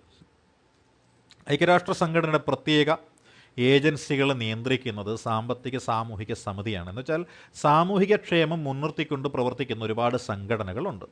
ഈ സംഘടനകൾക്ക് പ്രവർത്തിക്കണമെന്നുണ്ടെങ്കിൽ സാമ്പത്തികം വേണം. അവൾ ഫണ്ട് സമാഹരിക്കുന്നതിനും ഫണ്ട് വിതരണം ചെയ്യുന്നതിനും സാമൂഹികക്ഷേമ പ്രവർത്തനങ്ങൾക്ക് മേൽനോട്ടം വഹിക്കുന്നതിനുമായിട്ട് ഐക്യരാഷ്ട്ര സംഘടന നിശ്ചയിച്ച് ചുമതലപ്പെടുത്തിയിരിക്കുന്ന ഒരു പ്രത്യേക വിഭാഗമാണ് എക്കോസോക്ക് അഥവാ എക്കണോമിക് ആൻഡ് സോഷ്യൽ കൗൺസിൽ എന്ന് പറയുന്ന സാമ്പത്തിക സാമൂഹിക സമിതി. യുഎന്നിൻ്റെ രാഷ്ട്രീയേതര സംഘടന എന്നാണ് അത് അറിയപ്പെടുന്നത്. കാരണം അവശത അനുഭവിക്കുന്ന ആലംബഹീനരായിട്ടുള്ള വികസനം ആഗ്രഹിക്കുന്ന പ്രദേശങ്ങൾക്കും വ്യക്തികൾക്കും എല്ലാം ക്ഷേമം എത്തിക്കുക എന്ന ലക്ഷ്യത്തോടുകൂടി പ്രവർത്തിക്കുമ്പോൾ അവിടെ രാഷ്ട്രീയ മതചിന്തകൾക്ക് അതീതമായിട്ട് പ്രവർത്തിക്കേണ്ടി വരുന്നത് കൊണ്ടാണ് യുഎന്നിൻ്റെ രാഷ്ട്രീയ ഇതര സംഘടന എന്ന് ഇതിനെ വിശേഷിപ്പിക്കുന്നത്. ഇതിൻ്റെയും ആസ്ഥാനം ന്യൂയോർക്ക് തന്നെയാണ് കേട്ടോ. ഇതിൻ്റെയും ആസ്ഥാനം ന്യൂയോർക്ക് തന്നെയാണ്. ഈ എക്കോസോക്കിൽ എല്ലാവർക്കും ഒന്നും അംഗത്വമൊന്നും കൊടുത്തിട്ടൊന്നുമില്ല. 193 അംഗരാജ്യങ്ങൾ ജനറൽ അസംബ്ലിയിലുണ്ടെങ്കിൽ 15 അംഗരാജ്യങ്ങളാണ് രക്ഷാസമിതിയിലെങ്കിൽ എക്കോസോക്ക് എന്ന് പറഞ്ഞ എക്കണോമിക് ആൻഡ് സോഷ്യൽ കൗൺസിലിലുള്ള അംഗസംഖ്യ എന്ന് പറയുന്നത് 54 തുടക്കത്തിലുണ്ടായിരുന്നത് 18 അപ്പം നിലവിൽ 54 എന്ന് നമ്മൾ ഓർത്തേക്കുക അല്ലേ. എക്കോസോക്ക് എന്ന സംഘടന ഇപ്പം നിലവിൽ നിയന്ത്രിച്ചു കൊണ്ടിരിക്കുന്ന വ്യക്തിയുടെ പേരെന്താണ്? കോളൻ വിക്സൺ കെളാപ്പിലെ എന്നൊരു വ്യക്തിയാണ് അല്ലേ. കെളപ്പിലെ ഓർക്കാനുള്ള അല്ലേ, കെളപ്പിലെ അല്ലേ. കോളൻ വിക്സൺ കെളപ്പില്ലെ എന്ന ആളാണ് ഇപ്പം നിലവിൽ പ്രസിഡൻറ്റ്. ഇതിൽ അംഗങ്ങൾക്കൊക്കെ കാലാവധിയൊക്കെ നിശ്ചയിച്ചിട്ടുണ്ട്. 3 വർഷമാണ് ഇവിടുത്തെ കാലാവധി. ഇവിടുത്തെ ലൈബ്രറി ഉണ്ട് അല്ലേ. യുഎന്നിൻ്റെ ലൈബ്രറിയൊക്കെ എന്താണ്? എക്കോസോക്കിൻ്റെ ഭാഗമായിട്ട് വരുന്നതാണ്. ഇത് സ്ഥിതി ചെയ്യുന്നത് ന്യൂയോർക്കിലാണ്. പിന്നെയോ സർവകലാശാല, അതും എക്കോസോക്കിൻ്റെ ഭാഗമായിട്ട് വരുന്നതാണ്. അത് ടോക്കിയോയിലാണ് അല്ലേ. യുഎന്നിൻ്റെ സർവകലാശാല സ്ഥിതി ചെയ്യുന്നത് എവിടെയെന്ന് ചോദിച്ചാൽ അതെവിടെയാണ്? അത് ടോക്കിയോയിലാണ് സ്ഥിതി ചെയ്യുന്നത് കേട്ടോ. യുഎന്നിൻ്റെ സർവകലാശാല സ്ഥിതി ചെയ്യുന്നത് ടോക്കിയോയിലാണ്. പിന്നെ യുഎന്നിന് സമാധാനം സർവകലാശാല ഉണ്ട്. യൂണിവേഴ്സിറ്റി ഫോർ പീസ് എന്ന് പറയുന്ന സമാധാന സർവകലാശാല, അത് കോസ്റ്റാറിക്ക എന്ന് പറയുന്ന രാജ്യത്തിലാണ് സ്ഥിതി ചെയ്യുന്നത്. കോസ്റ്റാറിക്ക ഒരു അമേരിക്കൻ രാജ്യമാണ് കോസ്റ്റാറിക്ക എന്ന് പറയുന്നത്. ഇന്ത്യയിൽ യുഎന്നിൻ്റെ ഇൻഫർമേഷൻ സെൻറ്റർ സ്ഥിതി ചെയ്യുന്നത് നമ്മൾ ഓൾറെഡി പറഞ്ഞതാണ് ന്യൂഡൽഹിയിലാണ് അല്ലേ. അതേപോലെ തന്നെ ഈ പറയുന്ന റോഡ് അപകടങ്ങളുമായി ബന്ധപ്പെട്ടുകൊണ്ട് ധാരാളം ആളുകൾക്ക് ജീവഹാനിയെല്ലാം സംഭവിക്കുന്നുണ്ട് അല്ലേ. സാമ്പത്തികമാണ് അവിടെ വരുന്നത്. അതാണ് നമ്മൾ എക്കോസോക്കിൽ ഇതിനെപ്പറ്റി പഠിക്കുന്നത്. അപ്പോൾ റോഡ് അപകടങ്ങളിൽ പെടുന്നവരുടെ ജീവൻ രക്ഷിക്കുന്നതിന് വേണ്ടിയിട്ട് നമ്മൾ എന്ത് ചെയ്തിട്ടുണ്ട്? ഒരു ഫണ്ട് രൂപീകരിച്ചിട്ടുണ്ട്. അതാണ് ഏത് ഫണ്ടെന്ന് പറയുന്നത്? UN road safety trust fund എന്ന് പറയുന്നത് അതാണ് കേട്ടോ. UN road safety trust fund എന്നാണ് അത് അറിയപ്പെടുന്നത്. റോഡ് അപകടങ്ങളിൽ പെടുന്നവരുടെ ജീവൻ രക്ഷിക്കുന്നത് ലക്ഷ്യമാക്കി യുഎൻ ആരംഭിച്ച ഫണ്ടാണ് യുഎൻ റോഡ് സേഫ്റ്റി ഫണ്ട് എന്ന പേരിൽ അറിയപ്പെടുന്നത്. പിന്നെ നമ്മുടെ അടുത്ത 4ാമത്തെ ഓർഗണിലേക്ക് നമ്മൾ കിടക്കുകയാണ്. 4ാമത്തെ ഓർഗൺ എന്ന് പറയുന്നത് അന്താരാഷ്ട്ര നീതിന്യായ കോടതിയാണ് കേട്ടോ. അന്താരാഷ്ട്ര നീതിന്യായ കോടതിയാണ്. ഇതാണ് ഇൻ്റർനാഷണൽ കോർട്ട് ഓഫ് ജസ്റ്റിസ് എന്ന പേരിൽ അറിയപ്പെടുന്നത്. ഇത് രൂപീകരിച്ച വർഷം നമുക്ക് കൃത്യമായിട്ടറിയാം. 1945 രൂപീകരിച്ചു. ഇതിൻ്റെ പ്രവർത്തനം ആരംഭിച്ചത് 1946 ഏപ്രിൽ മാസത്തിലാണ്. ഇതിൻ്റെ ആസ്ഥാനവും നമുക്കറിയാം നെതർലൻഡ്സിലെ ഹേഗാണ് ഇതിൻ്റെ ആസ്ഥാനം എന്നറിയാം അല്ലേ. ഇവിടെ ഉപയോഗിക്കുന്ന ഭാഷകൾ ഔദ്യോഗിക ഭാഷകളാണ്. ഏതാണ്? ഇംഗ്ലീഷും ഫ്രഞ്ചുമാണ് ഇവിടുത്തെ ഭാഷകൾ. നമുക്കറിയാം ജഡ്ജിമാർ 15 പേരുണ്ട്. കാരണം 193 രാജ്യങ്ങളിലെയും പ്രധാനപ്പെട്ട കേസുകൾ പരിഗണിക്കുന്നത് ഇവിടെ ആയതുകൊണ്ട് ജഡ്ജിമാരുടെ എണ്ണം എന്ന് പറയുന്നത് 15. ഇവിടെ എന്താണ്? അന്താരാഷ്ട്ര തർക്കങ്ങൾ പരിഹരിക്കുന്നു. രാജ്യങ്ങൾ തമ്മിലുള്ള തർക്കങ്ങളിൽ തീരുമാനമെടുക്കുന്നതിനുള്ള അധികാരമാണ് ഇവിടെയുള്ളത് അല്ലേ. അങ്ങനെയുള്ള തർക്കങ്ങളൊക്കെയാണ് ഇവിടെയുള്ളത്. ഒരു കുൽഭൂഷൺ യാദവ് എന്നൊക്കെ പറഞ്ഞ് നമ്മൾ കേട്ടിട്ടില്ലേ? കുൽഭൂഷൺ യാദവ് ഇന്ത്യയുടെ ഒരു രഹസ്യാന്വേഷണ ഏജൻറ് എന്ന പേരിൽ പാകിസ്ഥാൻ പിടിച്ചെടുത്തുകൊണ്ട് പോയി എന്ന് ഇന്ത്യ പാകിസ്ഥാൻ തമ്മിൽ തർക്കം നടക്കുന്ന ഒരു കുൽഭൂഷൺ യാദവിനെ പിടിച്ച് വധിക്കാനൊക്കെ അവർ തീരുമാനിച്ചപ്പോൾ അദ്ദേഹത്തിൻ്റെ കേസ് നടക്കുന്നത് ഈ പറയുന്ന എവിടെയാണ്? യുഎന്നിൻ്റെ കോടതിയായിട്ടുള്ള ഇൻ്റർനാഷണൽ കോർട്ട് ഓഫ് ജസ്റ്റിസിലാണ്. ഇതിനെ ലോക കോടതി എന്നാണ് വിശേഷിപ്പിക്കുന്നത് കേട്ടോ. ഇപ്പോൾ നിലവിൽ നമ്മുടെ ഇന്ത്യക്കാരനായിട്ടുള്ള ദൽവീർ സിംഗ് ഭണ്ഡാരി എന്ന് പറയുന്ന വ്യക്തി ഈ പറയുന്ന കോടതിയിൽ അംഗമാണ് കേട്ടോ. നിലവിൽ ദൽവീർ സിംഗ് ഭണ്ഡാരി ഈ കോടതിയിൽ അംഗമാണ്. ഇദ്ദേഹത്തിൻ്റെ കാലാവധി എന്ന് പറയുന്നത് 2018 മുതൽ 2027 വരെയാണ്. അതായത് 9 വർഷക്കാലമാണ് ഇൻ്റർനാഷണൽ കോർട്ട് ഓഫ് ജസ്റ്റിസിൽ ജഡ്ജായിട്ട് ഒരാളെ നിയമിച്ചു കഴിഞ്ഞാൽ അയാൾക്ക് ഇരിക്കുവാനായിട്ട് അവസരം കിട്ടുന്നത്. നമ്മുടെ ഇന്ത്യയിൽ നിന്ന് ദൽവീർ സിംഗ് ഭണ്ഡാരിക്ക് പുറമെ RS പഥക്, അതേപോലെ തന്നെ ജസ്റ്റിസ് നാഗേന്ദ്ര സിംഗ്, BN റാവു ഇങ്ങനെയുള്ള ആളുകളും ഈ പറയുന്ന ഇൻ്റർനാഷണൽ കോർട്ട് ഓഫ് ജസ്റ്റിസിൽ ജഡ്ജിമാരായിട്ട് സേവനമനുഷ്ഠിച്ചിട്ടുള്ള ഇന്ത്യക്കാരാണ് കേട്ടോ. ഇൻ്റർനാഷണൽ കോർട്ട് ഓഫ് ജസ്റ്റിസിൽ സേവനമനുഷ്ഠിച്ചിട്ടുള്ള ഇന്ത്യക്കാർ ആരെല്ലാം എന്ന് ചോദിച്ചാൽ അവരുടെ പേര് നമുക്കറിയാം. BN റാവു നമുക്കറിയാം, ഭരണഘടനയുടെ ലീഗൽ അഡ്വൈസറായിട്ട് പ്രവർത്തിച്ച വ്യക്തിയാണ് BN റാവു എന്ന് നമുക്കറിയാം അല്ലേ. അതുകൂടാതെ ജസ്റ്റിസ് നാഗേന്ദ്ര സിംഗും RS പാഠക്കും ദൽവീർ സിംഗ് ഭണ്ഡാരിയും എല്ലാം ഇതിലുണ്ടായിരുന്ന ആളുകളാണെന്ന് നമുക്കറിയാം അല്ലേ. ഈ ഇൻ്റർനാഷണൽ കോർട്ട് ഓഫ് ജസ്റ്റിസിൽ ജഡ്ജിയായ ആദ്യത്തെ ഇന്ത്യക്കാരൻ്റെ പേര് ചോദിച്ചാൽ നമ്മുടെ ഭരണഘടനയുടെ ലീഗൽ അഡ്വൈസറായിരുന്ന BN റാവുവിൻ്റെ പേരാണ് നമ്മുടെ മനസ്സിലേക്ക് എത്തുന്നത്. എന്നാൽ ഇൻ്റർനാഷണൽ കോർട്ട് ഓഫ് ജസ്റ്റിസിലെ പ്രസിഡൻ്റായ ആദ്യ ഇന്ത്യക്കാരൻ, പ്രസിഡൻ്റ് എന്ന് പറയുമ്പോൾ നമ്മൾ ഞെട്ടേണ്ട, നമ്മളിവിടെ ചീഫ് ജസ്റ്റിസ് എന്ന് വിളിക്കുന്ന അതേ ശൈലി മാത്രമേ ഇവിടെയുള്ളൂ അല്ലേ. ഇൻ്റർനാഷണൽ കോർട്ട് ഓഫ് ജസ്റ്റിസിൽ പ്രസിഡൻ്റായ ആദ്യത്തെ ഇന്ത്യക്കാരൻ്റെ പേരാണ് ജസ്റ്റിസ് നാഗേന്ദ്ര സിംഗ് എന്നാണ് നമ്മൾ പഠിക്കുന്നത് അല്ലേ, ജസ്റ്റിസ് നാഗേന്ദ്ര സിംഗ്. ഇനി അതേപോലെ നോക്കിയാൽ നമുക്കറിയാൻ പറ്റും എന്താണ് ഈ പറയുന്ന ഈ ഇൻ്റർനാഷണൽ കോർട്ട് ഓഫ് ജസ്റ്റിസിൻ്റെ പ്രധാനപ്പെട്ട റോൾ എന്താണ് എന്ന് ചോദിച്ചാൽ, ഈ അംഗരാജ്യങ്ങൾക്ക് അതേപോലെ UN ധാരാളം ഏജൻസികളുണ്ട്. ഇത്തരത്തിലുള്ള അംഗരാജ്യങ്ങൾക്കും യുണൈറ്റഡ് നേഷൻസിൻ്റെ ഏജൻസികൾക്കും നിയമപരമായിട്ടുള്ള പ്രശ്നങ്ങൾക്ക് ഒരു പരിഹാരം കാണുന്ന ഒരു ഉപദേഷ്ടാവിൻ്റെ റോളാണ് ഇൻ്റർനാഷണൽ കോർട്ട് ഓഫ് ജസ്റ്റിസിന് ഉള്ളത് എന്ന് പറയുന്നത്. പിന്നെ നമ്മൾ നോക്കിക്കഴിഞ്ഞാൽ ഈ ന്യൂയോർക്ക് എന്ന് പറയുന്ന അമേരിക്കയ്ക്ക് പുറത്ത് ഐക്യരാഷ്ട്രസഭയുടെ ഏറ്റവും പ്രധാനപ്പെട്ട ഘടകം ഉള്ളത് ഇതാണ്. അതായത് അമേരിക്കയ്ക്ക് പുറത്ത് ആസ്ഥാനമുള്ള UN ഏതൊക്കെ ഘടകം ഏതെന്ന് ചോദിച്ചാൽ അതാണ് ഇൻ്റർനാഷണൽ കോർട്ട് ഓഫ് ജസ്റ്റിസ് എന്ന് പറയുന്നത് അല്ലേ. ഇവിടെ ജഡ്ജിമാരുടെ ക്വാറം പറയുന്നുണ്ട്, അതായത് 9 പേരെങ്കിലും ഉണ്ടാവണമെന്നാണ് പറയുന്നത്. 15 ജഡ്ജിമാർ പറയുന്നുണ്ടെങ്കിലും 9 പേരെങ്കിലും ഉണ്ടെങ്കിൽ മാത്രമേ ഇവിടെ ക്വാറം തികയുകയുള്ളൂ എന്നാണ് പറയുന്നത്. ക്വാറം തികയാനായിട്ട് 9 എണ്ണം വേണമെന്ന 9 പേര് അവിടെ ഉണ്ടായിരിക്കണമെന്ന് പറയുന്നു. ഇപ്പോൾ ICJയുടെ നിലവിലെ പ്രസിഡൻ്റായിട്ട് പറയുന്നത് ജോൺ E. ഡൊണാക്ക് എന്ന് പറയുന്നൊരു വ്യക്തിയാണ്. John E. ഡൊണാക്ക് എന്ന് പറയുന്ന അമേരിക്കക്കാരൻ്റെ പേരാണ് ഇവിടെ നമ്മൾ പരാമർശിക്കുന്നത്. ഇവരുടെ കാലാവധി നമ്മൾ നേരത്തെ ഓൾറെഡി പറഞ്ഞു, എത്രയാണ് 9 വർഷമാണ് കാലാവധി എന്ന് പറയുന്നു അല്ലേ. എന്നാൽ ജഡ്ജിമാരുടെ ചീഫ് ജസ്റ്റിസിനൊക്കെ എന്താണ് 9 വർഷമൊന്നുമില്ല, വെറും 3 വർഷം മാത്രമേ കാലാവധി കൊടുത്തിട്ടുള്ളൂ. അതായത് ചീഫ് ജസ്റ്റിസിനും അതുപോലെ വൈസ് പ്രസിഡൻ്റ് എന്ന് പറയുന്ന ആൾക്കുമൊക്കെ 3 വർഷമേ കാലാവധി കൊടുക്കാറുള്ളൂ. ഈ ജഡ്ജിമാരെയും തിരഞ്ഞെടുക്കുന്നുണ്ട്. നമ്മുടെ ഇന്ത്യയിൽ ജഡ്ജിമാരെ തിരഞ്ഞെടുക്കുന്നതാരാണ്? കൊളീജിയം എന്ന് നമ്മൾ പറയും അല്ലേ. കൊളീജിയമാണ് നിശ്ചയിക്കുന്നതെന്ന് പറയും. പക്ഷേ ഇൻ്റർനാഷണൽ കോർട്ട് ഓഫ് ജസ്റ്റിസിൽ ജഡ്ജിമാരെ തിരഞ്ഞെടുക്കുന്ന കൊളീജിയം ഒന്നുമല്ല. ഇവിടെ ജഡ്ജിമാരെ തിരഞ്ഞെടുക്കുന്നത് ആരാണ് എന്ന് ചോദിച്ചാൽ അതാരാണ്? UN ഘടകങ്ങളായിട്ടുള്ള പൊതുസഭയും രക്ഷാസമിതിയുമാണ് ജഡ്ജിമാരെ തിരഞ്ഞെടുക്കുന്നത്. ഇൻ്റർനാഷണൽ കോർട്ട് ഓഫ് ജസ്റ്റിസിൽ അല്ലേ, ICJ ആണ്, ICU അല്ല. ICU എന്ന് വെച്ചാൽ നമ്മൾ എന്തായിരിക്കാം, മരണാസന്നരായിട്ടുള്ള ആളുകൾക്ക് എന്തായിരിക്കാം ജീവൻ തിരിച്ചു കൊടുക്കുന്ന ഒരു കേന്ദ്രമായിട്ടാണ് ICU എന്ന് നമ്മൾ പറയുന്നത്. പക്ഷേ ഇവിടെ അടിച്ചപ്പോൾ ജയ്ക്ക് ഒരു U വന്നു എന്നേ ഉള്ളൂ കേട്ടോ. അപ്പോൾ international court of justice ICJ ആക്കി നിങ്ങൾ മാറ്റിയേക്കുക. ICJയിൽ ജഡ്ജിമാരെ തിരഞ്ഞെടുക്കുന്ന UN ഘടകങ്ങളാണ് പൊതുസഭയും രക്ഷാസമിതിയും എന്ന് നമുക്ക് മനസ്സിലാക്കാൻ പറ്റും. പിന്നെ ഈ മറ്റൊരു പ്രത്യേകത എന്ന് വെച്ചാൽ ഹേഗിൽ തന്നെ ഇവരുടെ സമ്മേളനം നടത്തണമെന്ന് യാതൊരു നിർബന്ധവും ഇല്ല. ഈ ജഡ്ജിമാരിൽ 9 പേര് എവിടെയാണോ ഉള്ളത് അവിടെ വെച്ച് ഇവർക്ക് സമ്മേളനം നടത്താം. അത് ഹേഗെന്നോ ഇന്ത്യയെന്നോ യൂറോപ്പെന്നോ ആഫ്രിക്കയെന്നോ ഇല്ല, യുക്തമെന്ന് തോന്നുന്ന ഏത് രാഷ്ട്രത്തിൽ വെച്ചും സമ്മേളിക്കുവാനായിട്ട് അന്താരാഷ്ട്ര നീതിന്യായ കോടതിക്ക് അധികാരമുണ്ടെന്നാണ് പറയുന്നത്. പിന്നെ പുരുഷ മേധാവിത്വമൊന്നും ഇവിടെ ഇല്ല കേട്ടോ.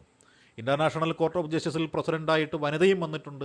അത്തരത്തിൽ വന്ന ആദ്യത്തെ വനിതയുടെ പേരാണ് റോസ്ലിൻ C. ഹിഗിൻസ് എന്ന് പറയും. ഇവർ 2006 കേട്ടോ, 2006 വന്നത്. പിന്നെ ഇവർ പ്രത്യേകമായിട്ട് എന്ത് ചെയ്യുന്നുണ്ട്, ധാരാളം ക്രിമിനൽ കേസുകളും വരുന്നുണ്ട്. ക്രിമിനൽ കേസുകളൊക്കെ വരുന്നുണ്ട്. അതായത് അന്താരാഷ്ട്ര ക്രിമിനൽ കോടതിയാണ് ഈ പറയുന്ന ക്രിമിനൽ കേസുകൾ കൈകാര്യം ചെയ്യുന്നത് കേട്ടോ. അപ്പോൾ അന്താരാഷ്ട്ര ക്രിമിനൽ കോടതി എന്ന് പറയുന്നത് ക്രിമിനൽ കേസുകൾ കൈകാര്യം ചെയ്യുന്ന കോടതിയാണ്. ഇത് 20 വർഷങ്ങൾക്ക് മുമ്പ് ഏകദേശം ഒരു 2022 ആണ് ഹേഗ് ആസ്ഥാനമായിട്ട് നിലവിൽ വന്നതാണ് കേട്ടോ. എന്താണിത് ചെയ്യുന്ന ഉദ്ദേശമെന്ന് ചോദിച്ചാൽ പല രാജ്യങ്ങളിലും എന്തുണ്ട്, മനുഷ്യാവകാശ ലംഘനങ്ങൾ നടത്തുന്നുണ്ട്. അപ്പോൾ മനുഷ്യാവകാശ ലംഘനം, ഇറാഖിൽ മനുഷ്യാവകാശ ലംഘനം നടത്തുന്നു എന്ന് പറഞ്ഞുകൊണ്ട് സദാം ഹുസൈനെയൊക്കെ വിചാരണ ചെയ്യണമെന്ന് ഈ കോടതി പറഞ്ഞിട്ടുള്ളതാണ് അല്ലേ. അത്തരത്തിൽ നോക്കിയാൽ മനുഷ്യാവകാശ ലംഘനം നടത്തുന്ന രാഷ്ട്രത്തലവന്മാരെ വിചാരണ ചെയ്യാനായിട്ടുള്ള കോടതിയാണ് ഈ പറയുന്ന അന്താരാഷ്ട്ര ക്രിമിനൽ കോടതി. ഈ കഴിഞ്ഞിടയിൽ എന്താണ് ബെഞ്ചമിൻ നെതന്യാഹുവിനെ വിചാരണ ചെയ്യണമെന്നൊക്കെ പറഞ്ഞുകൊണ്ട് ഏതൊക്കെയോ രാജ്യങ്ങൾ അവിടെ ഐക്യരാഷ്ട്രസഭയിൽ ഈ ഒരു ആവശ്യമൊക്കെ ഉന്നയിച്ചിട്ടുണ്ടായിരുന്നു. പക്ഷേ അത് പരാജയപ്പെട്ടു പോയ പ്രമേയം എന്നൊക്കെ പറയുന്നത്. പിന്നെ ഈ അന്താരാഷ്ട്ര ക്രിമിനൽ കോടതി അല്ലേ സ്ഥാപിതമായത് 1998 ജൂലൈ 17-നാണ് സ്ഥാപിതമായതെങ്കിലും നിലവിൽ വന്നത് 2022-ലാണ് കേട്ടോ. അത് പ്രത്യേകം നോട്ട് ചെയ്തേക്കാം. 98-ലാണ് രൂപീകരിച്ചെങ്കിലും ജഡ്ജിമാരെയും മറ്റുമൊക്കെ അതിനകത്ത് പിടിച്ചിരുത്തി അതൊരു ഭംഗിയായ രീതിയിൽ പ്രവർത്തിച്ചു വന്നത് 2002 മുതലാണ് കേട്ടോ. 2002 മുതലാണ്. പക്ഷേ ഈ ക്രിമിനൽ കോടതിയിലെ ജഡ്ജിമാരുടെ എണ്ണത്തിൽ കുറച്ച് വർധനമുണ്ട്. ഇവിടെ 18 ജഡ്ജിമാരെ എടുത്തിട്ടുണ്ട്. കാലാവധിയും മറ്റൊന്നും മാറ്റമൊന്നുമില്ല. കാലാവധിയൊക്കെ പഴയതുപോലെ 9 വർഷം തന്നെയാണ് ഇവിടുത്തെ കാലാവധിയായിട്ടിരിക്കുന്നത്. അന്താരാഷ്ട്ര ക്രിമിനൽ കോടതിയിലെ ജഡ്ജിമാരുടെ എണ്ണം 18ഉം ഇവരുടെ കാലാവധി എന്ന് പറയുന്നത് 9 വർഷവുമാണ് അല്ലേ. ഇതിൻ്റെ ആദ്യത്തെ പ്രസിഡന്റ് അല്ലെങ്കിൽ ചീഫ് ജസ്റ്റിസ് ആരാണ് എന്ന് ചോദിച്ചാൽ അതിൻ്റെ പേര് ഫിലിപ്പാണ്. ഫിലിപ്പ്. അന്താരാഷ്ട്ര ക്രിമിനൽ കോടതിയുടെ ആദ്യത്തെ പ്രസിഡന്റിൻ്റെ പേരെന്തെന്ന് ചോദിച്ചാൽ ആ പ്രസിഡന്റിൻ്റെ പേരാണ് ഫിലിപ്പ് എന്നാണ് പറയുന്നത്. നമ്മൾ പറഞ്ഞു ഇവിടെ വിചാരണ ചെയ്യുന്നത് രാഷ്ട്രത്തലവന്മാരാണെന്നാണ് പറയുന്നത് അല്ലേ. രാഷ്ട്രത്തലവന്മാരാണ് വിചാരണ ചെയ്യപ്പെടുന്നത്. അത്തരത്തിൽ ഈ കോടതിയിൽ ആദ്യമായിട്ട് വിചാരണ ചെയ്യപ്പെട്ട പ്രഥമ രാഷ്ട്രത്തലവൻ എന്ന് പറഞ്ഞാൽ ആരെന്ന് ചോദിച്ചാൽ യൂഗോസ്ലാവിയ എന്ന് പറയുന്ന ഒരു രാജ്യം 92-ൽ ശിഥിലമായ രാജ്യമാണ്. 10 വർഷത്തിന് ശേഷം ആ രാജ്യത്തെ രാഷ്ട്രത്തലവനായിരുന്ന സ്ലോബോദാൻ മിലോസെവിക് എന്ന് പറഞ്ഞൊരു വ്യക്തിയുണ്ട്. സ്ലോബോദാൻ മിലോസെവിക് അദ്ദേഹത്തിനെയാണ് ഈ അന്താരാഷ്ട്ര നീതിന്യായ കോടതിയുടെ ഭാഗമായിട്ട് രൂപീകരിക്കപ്പെട്ട ഇൻ്റർനാഷണൽ ക്രിമിനൽ കോർട്ടിൽ വിചാരണ ചെയ്തത് ഈ പറഞ്ഞ സ്ലോബോദാൻ മിലോസെവിക് എന്ന് പറയുന്ന വ്യക്തിയാണ്.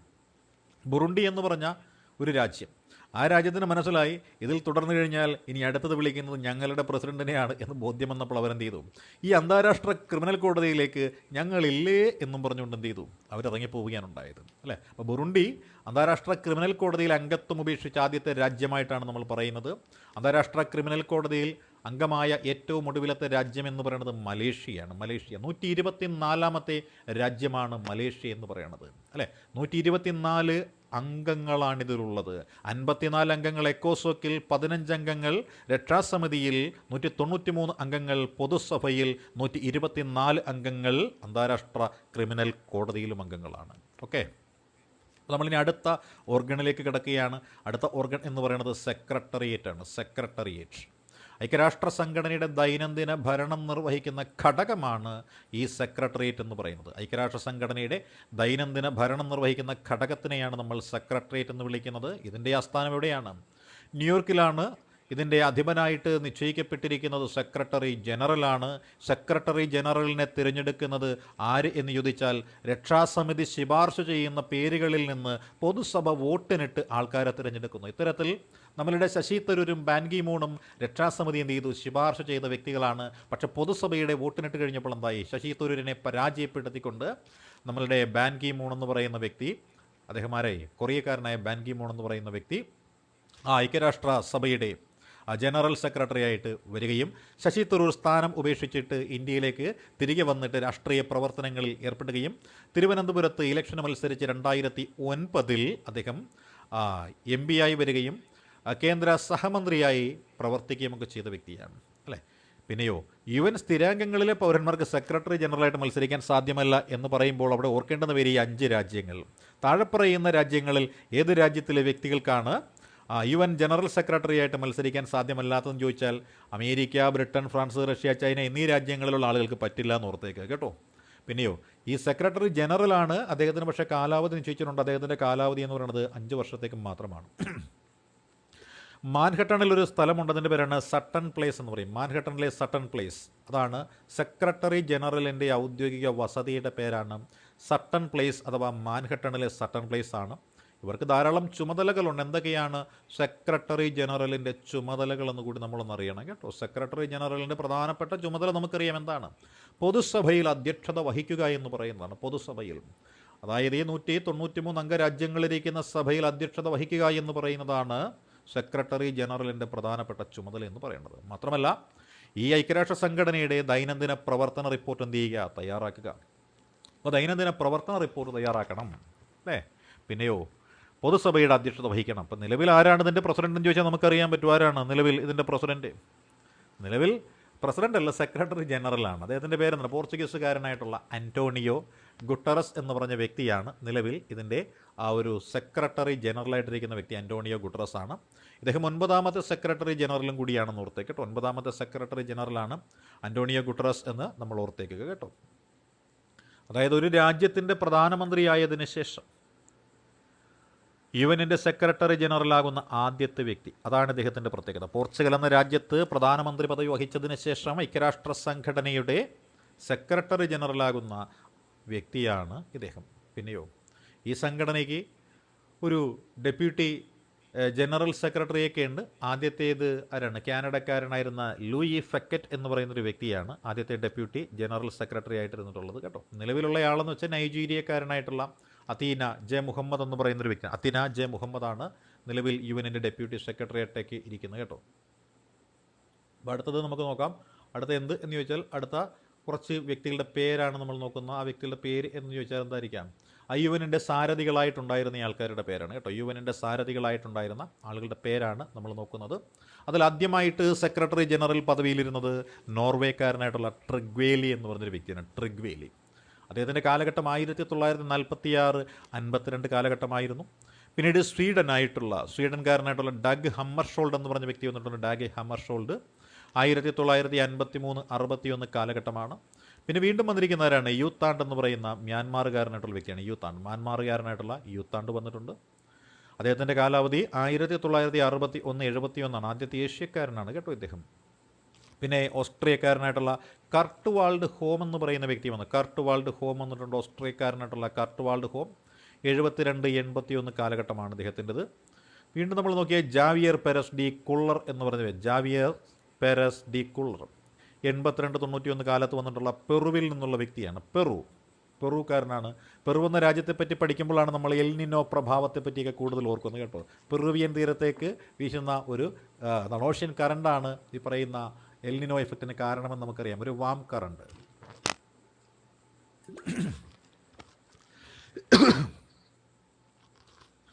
പിന്നെയോ പെറുക്കാരനായിട്ടുള്ള ജാവിയർ പെരസ് ഡി കുള്ളറിന് ശേഷം വന്നത് ബുട്രോസ് ഖാലി. ഈജിപ്തുകാരനായ ബുട്രോസ് ഖാലിയാണ്. അതിനുശേഷം വന്ന ആൾക്കാരെ നമുക്കറിയാം. കോഫി അന്നനാണ്. പിന്നെ ബാൻ കി മൂണാണ്. ഇപ്പം നിലവിലുള്ളത് അന്റോണിയോ ഗുട്രാസോയുമാണ് അല്ലേ. അപ്പോൾ അതിൽ പിന്നെ നമ്മൾ നോക്കിയാൽ യുഎന്നിന് ഒരു ആക്ടിംഗ് ജനറൽ സെക്രട്ടറി ഉണ്ടായിരുന്നു കേട്ടോ. അതായത് നമ്മളുടെ ആദ്യത്തെ ട്രിഗ്വേലി വരുന്നതിന് മുൻപ് അതുവരെയുള്ള പ്രവർത്തനങ്ങൾ നിയന്ത്രിക്കുവാനായിട്ട് തൽക്കാലത്തേക്ക് ഒരു ആക്ടിംഗ് ജനറൽ സെക്രട്ടറിയെ നിയമിച്ചിട്ടുണ്ടായിരുന്നു. അദ്ദേഹത്തിൻ്റെ പേരാണ് ഗ്ലാഡ്വിൻ ജെബ് എന്നാണ് പറയുന്നത്. Gladwin Jeb. ഇനി ഈ സെക്രട്ടറി ജനറൽമാരെക്കുറിച്ച് നമുക്കൊന്ന് ഡീറ്റെയിൽഡ് ആയിട്ട് നോക്കാം. സെക്രട്ടറി ജനറൽമാർ ആരെല്ലാം എന്നൊന്ന് നോക്കാം അല്ലേ. ആദ്യത്തെ ആൾ നമുക്കറിയാരാണ്? ആദ്യത്തെ ട്രിഗ്വേലി എന്ന് പറയുന്ന വ്യക്തിയാണ്. യുഎന്നിൻ്റെ ജനറൽ സെക്രട്ടറി ആയിട്ടുണ്ടായിരുന്ന പേര് ട്രിഗ്വേലിയാണ്. അദ്ദേഹത്തിൻ്റെ കാലഘട്ടം 1946-52 കാലഘട്ടമാണ്. ഇദ്ദേഹത്തിൻ്റെ പ്രത്യേകതകൾ എന്തെല്ലാമെന്ന് നമുക്കൊന്ന് നോക്കാം അല്ലേ. യുഎന്നിൻ്റെ പ്രഥമ ജനറൽ സെക്രട്ടറിയാണ് ആര്? ട്രിഗ്വേലി എന്ന് പറയുന്നത് ആദ്യത്തെ ജനറൽ സെക്രട്ടറിയാണ്. അതുകൊണ്ടാണ് അദ്ദേഹത്തെ നമ്മൾ പ്രഥമ ജനറൽ സെക്രട്ടറി എന്ന് വിശേഷിപ്പിക്കുന്നത് അല്ലേ. ഇദ്ദേഹം ആരായിരുന്നു? നോർവേ എന്ന രാജ്യത്തിൽ ഒരു അഭിഭാഷകനായിട്ട് പ്രവർത്തിച്ചിരുന്ന വ്യക്തിയാണ്. കാലാന്തരത്തിൽ പൊതുരംഗത്തിറങ്ങുകയും രാഷ്ട്രീയ പ്രവർത്തനങ്ങളിൽ ഏർപ്പെടുകയും ആ രാഷ്ട്രത്തിൽ വിദേശകാര്യ മന്ത്രിയായിട്ട് പ്രവർത്തിക്കുകയും ചെയ്ത വ്യക്തിയാണ് ആര്? ട്രിഗ്വേലി എന്ന് പറയുന്ന വ്യക്തി. ഇന്ത്യയുടെയും കാശ്മീരിൻ്റെയും ഒക്കെ വിഷയം കത്തിക്കാളുന്ന കാലഘട്ടമാണ് ഈ ഐക്യരാഷ്ട്ര സംഘടനയിൽ ഈ ട്രിഗ്വേലിയുടെ കാലഘട്ടം. അതുകൊണ്ട് തന്നെ കാശ്മീർ വിഷയത്തിൽ ഇന്ത്യയും പാകിസ്ഥാനും തമ്മിൽ വെടിനിർത്തൽ എന്ന് പറയുന്ന ആ കരാർ ഒപ്പിടുവാനായിട്ട് ശ്രമിച്ചത് ഇദ്ദേഹമാണ്. അതാണ് നമ്മൾ ലൈൻ ഓഫ് കൺട്രോൾ എന്നൊക്കെ പറയുന്ന ആ രേഖയ്ക്ക് അപ്പുറമുള്ള ആസാദ് കാശ്മീർ എന്ന് പാകിസ്ഥാൻ വിളിക്കുന്ന, ആസാദ് കാശ്മീരും ഇന്ത്യക്കാർ വിളിക്കുന്ന പാക് ഒക്കുപ്പൈഡ് കാശ്മീരും എന്നൊക്കെയുള്ള തർക്ക പ്രദേശങ്ങളൊക്കെ വരുന്നത് അല്ലേ. അതേപോലെ കൊറിയൻ യുദ്ധങ്ങൾ അവസാനിപ്പിക്കാനായിട്ട് അല്ലേ അദ്ദേഹം ശ്രമിച്ചു, പക്ഷേ പരാജയപ്പെട്ടു പോയി. ദക്ഷിണ കൊറിയയും ഉത്തര കൊറിയയും തമ്മിൽ എന്താണ് യുദ്ധമുണ്ടായി. ആ രണ്ട് കൊറിയയും തമ്മിൽ എന്താണ് ഇപ്പോഴും ആ യുദ്ധത്തിൻ്റെ ബാക്കി പത്രം അവശേഷിക്കുന്നുണ്ട്. അപ്പോൾ കൊറിയൻ യുദ്ധം അവസാനിപ്പിക്കാനായിട്ട് ഇദ്ദേഹം പരാജയപ്പെട്ടതിൻ്റെ പേരിൽ എന്താണ് വിമർശനങ്ങൾ നേരിട്ട വ്യക്തിയാണ് കേട്ടോ. അതേപോലെ സ്കാൻഡിനേവിയൻ രാജ്യത്തിൽ നിന്നുള്ള ആദ്യത്തെ സെക്രട്ടറി ജനറൽ എന്നാണ് അദ്ദേഹം അറിയപ്പെടുന്നത്. സ്കാൻഡിനേവിയൻ രാജ്യങ്ങൾ നമുക്കറിയാം അല്ലേ. Norway, Finland, Sweden, Iceland, Denmark ഈ രാജ്യങ്ങളെയാണ് നമ്മളെന്ത് വിളിക്കുന്നത്? സ്കാൻഡിനേവിയൻ രാജ്യങ്ങൾ എന്ന് വിളിക്കുന്നത്. അപ്പോൾ അവിടെ നിന്നുള്ള ആദ്യത്തെ വ്യക്തി എന്നും കൂടി ഇദ്ദേഹം അറിയപ്പെടുന്നുണ്ട്. അതേപോലെ യൂറോപ്പിൽ നിന്നുമുള്ള ആദ്യത്തെ സെക്രട്ടറി ജനറലും കൂടിയാണ് ട്രിഗ്വേലി. ഇതേപോലെയോ ഇദ്ദേഹത്തിൻ്റെ പ്രത്യേകത എന്താണ്? കൊറിയൻ യുദ്ധത്തിൽ അദ്ദേഹം സ്വീകരിച്ചൊരു നിലപാടുണ്ട് അല്ലേ. അദ്ദേഹം സ്വീകരിച്ച നിലപാടാണ് രാജി എന്ന് പറയുന്നത്. അപ്പോൾ രാജിവെച്ച ആദ്യത്തെ സെക്രട്ടറി ജനറലാണ് ആര്? ഈ പറയുന്ന ട്രിഗ്വേലി. കാരണം USSR ഉത്തര കൊറിയയ്ക്ക് അനുകൂലമായിട്ടായിരുന്നു അന്ന് നിലപാടെടുത്തിരുന്നത്. കാരണം ഉത്തര കൊറിയ എന്ന് പറയുന്നത് ഒരു കമ്മ്യൂണിസ്റ്റ് ചായവുള്ള രാജ്യമായതുകൊണ്ട് തന്നെ ഉത്തര കൊറിയയോട് കമ്മ്യൂണിസ്റ്റ് രാജ്യമായ USSRനൊരു അടുപ്പം തോന്നുകയും അതിൻ്റെ ഭാഗമായിട്ട് ഐക്യരാഷ്ട്രസഭയുടെ തീരുമാനത്തോട് യോജിക്കാതെ പല വീറ്റോയും ഒക്കെ പ്രയോഗിച്ചതുകൊണ്ട് അദ്ദേഹത്തിന് മനമെടുത്തുകൊണ്ട് അദ്ദേഹം എന്ത് ചെയ്തു? ആ രാജി എന്ന് പറഞ്ഞ ഒരു സംഭവം അങ്ങോട്ട് കൊടുത്തു. അല്ലെ, രാജിക്കത്ത് കൊടുത്തിട്ട് പോയ ആളാണ് ആര്? ഈ പറയുന്ന ട്രിഗ്വലി എന്ന് നമുക്ക് അറിയാം. അല്ലേ, ഈ ട്രിഗ്വലിക്ക് ശേഷം വന്നയാൾ അതാണ് ആര്?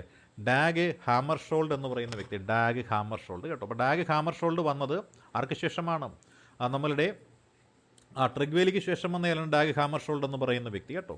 അദ്ദേഹം എന്തായിരുന്നു? അദ്ദേഹം ഒരു സ്വീഡിഷുകാരനായിരുന്നു. സ്വീഡനിലെ ഒരു സാമ്പത്തിക വിദഗ്ധനായിരുന്നു, ഒരു അഭിഭാഷകനായിരുന്നു. അപ്പോൾ അഭിഭാഷകൻ തന്നെയാണ്. അപ്പോൾ എക്കണോമിസ്റ്റ് ആയിരുന്നു, ലോയറായിരുന്നു ആര്? ഡാഗ് ഹാമർഷോൾഡ്. സ്വീഡൻകാരനായിരുന്നു. സ്കാൻഡിനേവിയൻ രാജ്യം തന്നെയാണ് ഇത് സ്വീഡൻ എന്ന് പറയുന്നത് കേട്ടോ. അവിടെ നമ്മൾ ഇദ്ദേഹത്തിൻ്റെ പ്രത്യേകത എന്താണ്? അദ്ദേഹം ചെയ്തത് സൂയസ് കനാലിൻ്റെ തർക്കം തീർക്കാനായിട്ട് അദ്ദേഹം ഒരു ശ്രമം നടത്തിയെന്ന് പറയുന്നത്. സൂയസ് കനാൽ തർക്കം, അതായത് ആഫ്രിക്കൻ കോളനികൾക്ക് സ്വാതന്ത്ര്യം വാങ്ങിച്ചു കൊടുക്കുക, സൂയസ് കനാലിലെ തർക്കങ്ങൾ പരിഹരിക്കുക, അതേപോലെ കോങ്കോയിലെ പ്രതിസന്ധി ഒത്തുതീർപ്പാക്കാനായിട്ടുള്ള ഒരു ശ്രമവുമൊക്കെ നടത്തിയ വ്യക്തിയാണ് ആരെന്ന് പറയുന്നത്? ഈ ഡാഗ് ഹാമർഷോൾഡ് എന്ന് പറയുന്ന വ്യക്തി. അതുകൊണ്ട് തന്നെ ഇദ്ദേഹത്തിന് എന്ത് ചെയ്തു? മരണാനന്തര ബഹുമതിയായിട്ട് നോബൽ സമാധാന പുരസ്കാരം ലഭിച്ചു. അതായത് ജീവിച്ചിരിക്കുന്ന വ്യക്തികൾക്ക് മാത്രമേ നോബൽ സമ്മാനം, പ്രത്യേകിച്ച് സമാധാന പുരസ്കാരം കൊടുക്കാറുള്ളൂ. പക്ഷേ ഇദ്ദേഹം ആ കോങ്കോയുടെ പ്രതിസന്ധിയൊക്കെ ഒത്തുതീർപ്പാക്കാൻ ശ്രമിച്ചു എന്ന കാരണം മുൻനിർത്തിക്കൊണ്ട് ഇദ്ദേഹത്തിന് എന്ത് ചെയ്തു? മരണാനന്തരം ഈ പറയുന്ന നോബൽ സമ്മാനം കൊടുക്കുകയുണ്ടായി കേട്ടോ.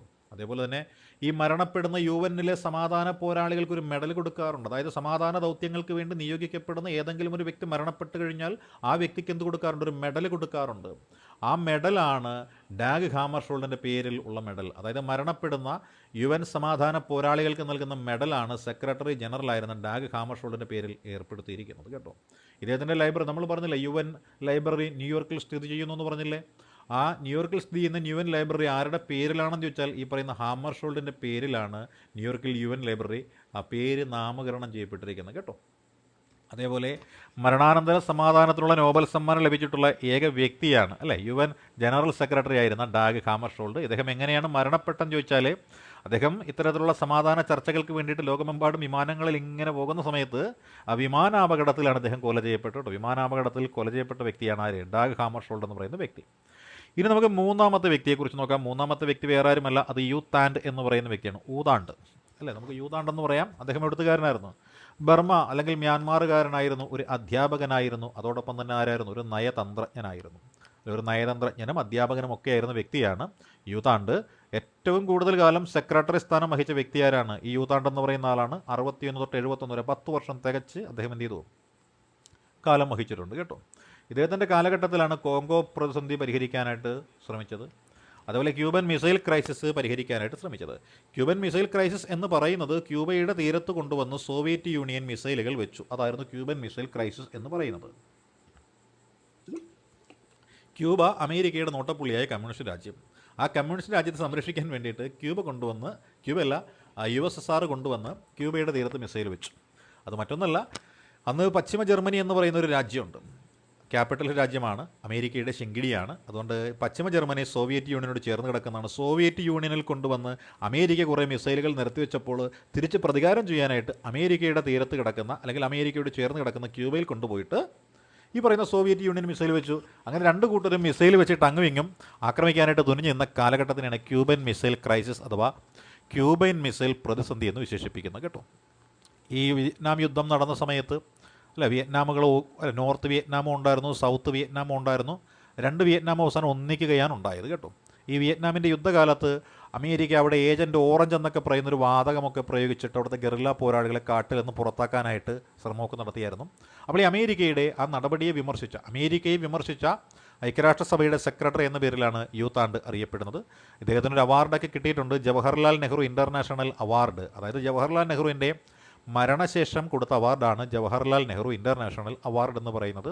ഈ അവാർഡ് ലഭിച്ച ആദ്യത്തെ വ്യക്തിയാണ് ആര്? നമ്മളുടെ ഈ യൂതാണ്ട് എന്ന് പറയുന്ന വ്യക്തി.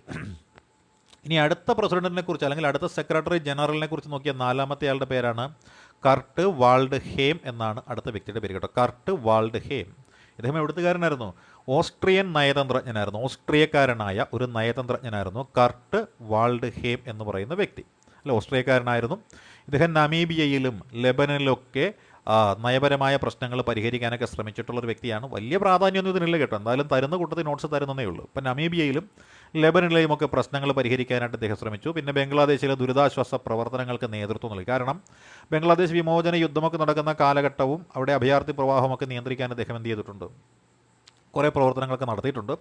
സാധാരണഗതിയിൽ 5 വർഷമാണ് കാലാവധിയെങ്കിലും 2 വർഷം ഇദ്ദേഹം തുടർച്ചയായിട്ട് 2 തവണ 10 വർഷം ഇരുന്നിട്ട് 3-ാമത്തെ തവണ എന്ത് ചെയ്തു, ഒരു ശ്രമം നടത്തിയപ്പോൾ ചൈന പറഞ്ഞു വേണ്ട, ഇനി നിങ്ങൾ കസേര ഇരിക്കേണ്ട എന്ന് പറഞ്ഞ് ചൈന എന്ത് ചെയ്തു, അതിനെതിരായിട്ട് വീറ്റോ പ്രയോഗിച്ചു. അങ്ങനെ ഇദ്ദേഹത്തിന് അത് കിട്ടിയില്ല, വീണ്ടും ചാൻസ് കിട്ടിയില്ല കേട്ടോ. അതേപോലെ യുഎന്നിൻ്റെ സെക്രട്ടറി ജനറൽ സ്ഥാനത്ത് നിന്ന് വിരമിച്ച ശേഷം ഒരു രാജ്യത്തിൻ്റെ പ്രസിഡൻ്റായ വ്യക്തിയാണ് കേട്ടോ ഇദ്ദേഹം.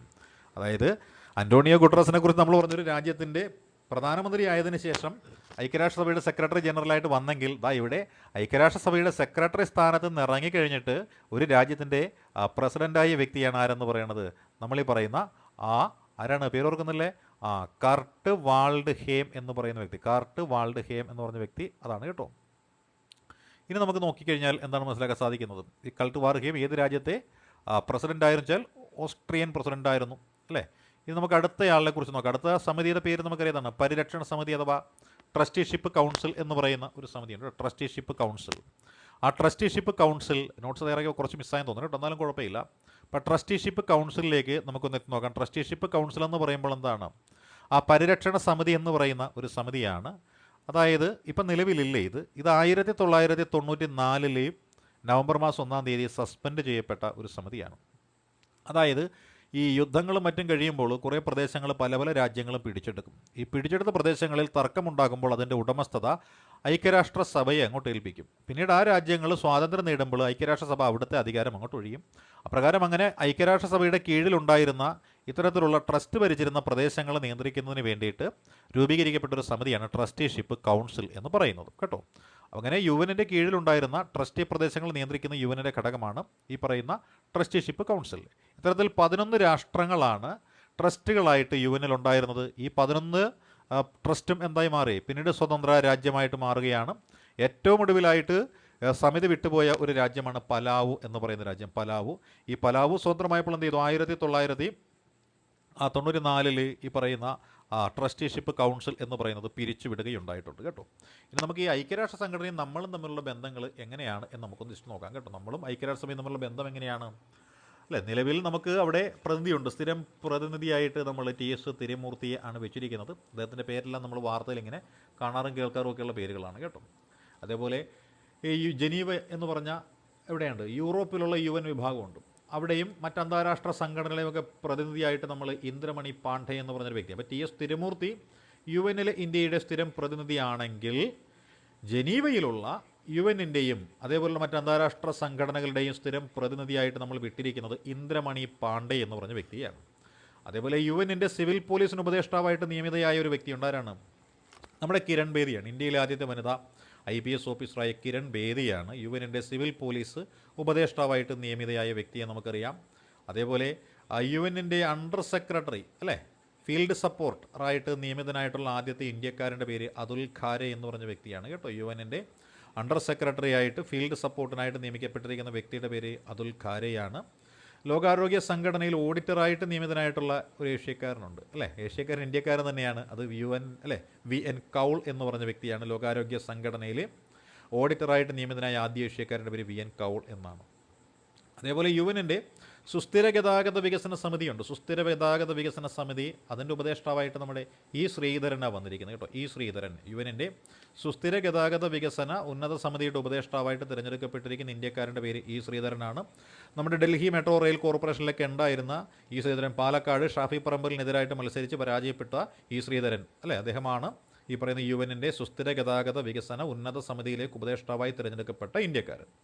അതേപോലെ ഇന്റർ പാർലമെൻ്ററി യൂണിയൻ്റെ ആജീവനാന്ത പ്രസിഡൻ്റായിട്ട് തിരഞ്ഞെടുക്കപ്പെട്ട ഒരു ഇന്ത്യൻ വനിതയുണ്ട്, അവരാണ് നജ്മ ഹെപ്തുള്ള. ഇന്റർ പാർലമെൻ്ററി യൂണിയൻ്റെ ആജീവനാന്ത പ്രസിഡൻ്റായിട്ട് തിരഞ്ഞെടുക്കപ്പെട്ട ഇന്ത്യൻ വനിതയുടെ പേരാണ് നജ്മ ഹെപ്തുള്ള അല്ലേ. പിന്നെയോ ഈ ഐക്യരാഷ്ട്ര സംഘടനയ്ക്ക് ഒരു പതാകയുണ്ട്. ആ പതാക എന്ന് പറഞ്ഞാൽ അവർ താഴ്ത്തി കെട്ടാനായിട്ട് വലിയ മടിയാണ്. പക്ഷേ നമ്മുടെ മഹാത്മാഗാന്ധി മരിച്ചപ്പോൾ എന്ത് ചെയ്യുന്നറിയാവോ, ഇവർ ഈ പതാക അങ്ങോട്ട് താഴ്ത്തി കെട്ട് കണ്ടിട്ടുണ്ട് കേട്ടോ. മഹാത്മാഗാന്ധി മരിച്ചപ്പോൾ ഇവർ പതാകയൊക്കെ താഴ്ത്തി കെട്ട് കെട്ടുണ്ടായിട്ടുണ്ട്. അതേപോലെ ഈ യുഎന്നിൻ്റെ ആസ്ഥാനത്ത് ആദ്യമായിട്ട് ഒരു ഇന്ത്യൻ ഉത്സവം ആഘോഷിച്ചത് മറ്റൊന്നുമല്ല ദീപാവലിയാണ്. അതേപോലെ തന്നെ ഇവരുടെ യുഎന്നിൻ്റെ പോസ്റ്റൽ സർവീസ് സ്റ്റാമ്പിലൊക്കെ ആലേഖനം ചെയ്യപ്പെട്ട ഇന്ത്യയിലെ ഉത്സവം ഏതെന്ന് ചോദിച്ചാൽ അത് ദീപാവലി ഉത്സവം തന്നെയാണ് ആചരിക്കപ്പെട്ടതും കേട്ടോ.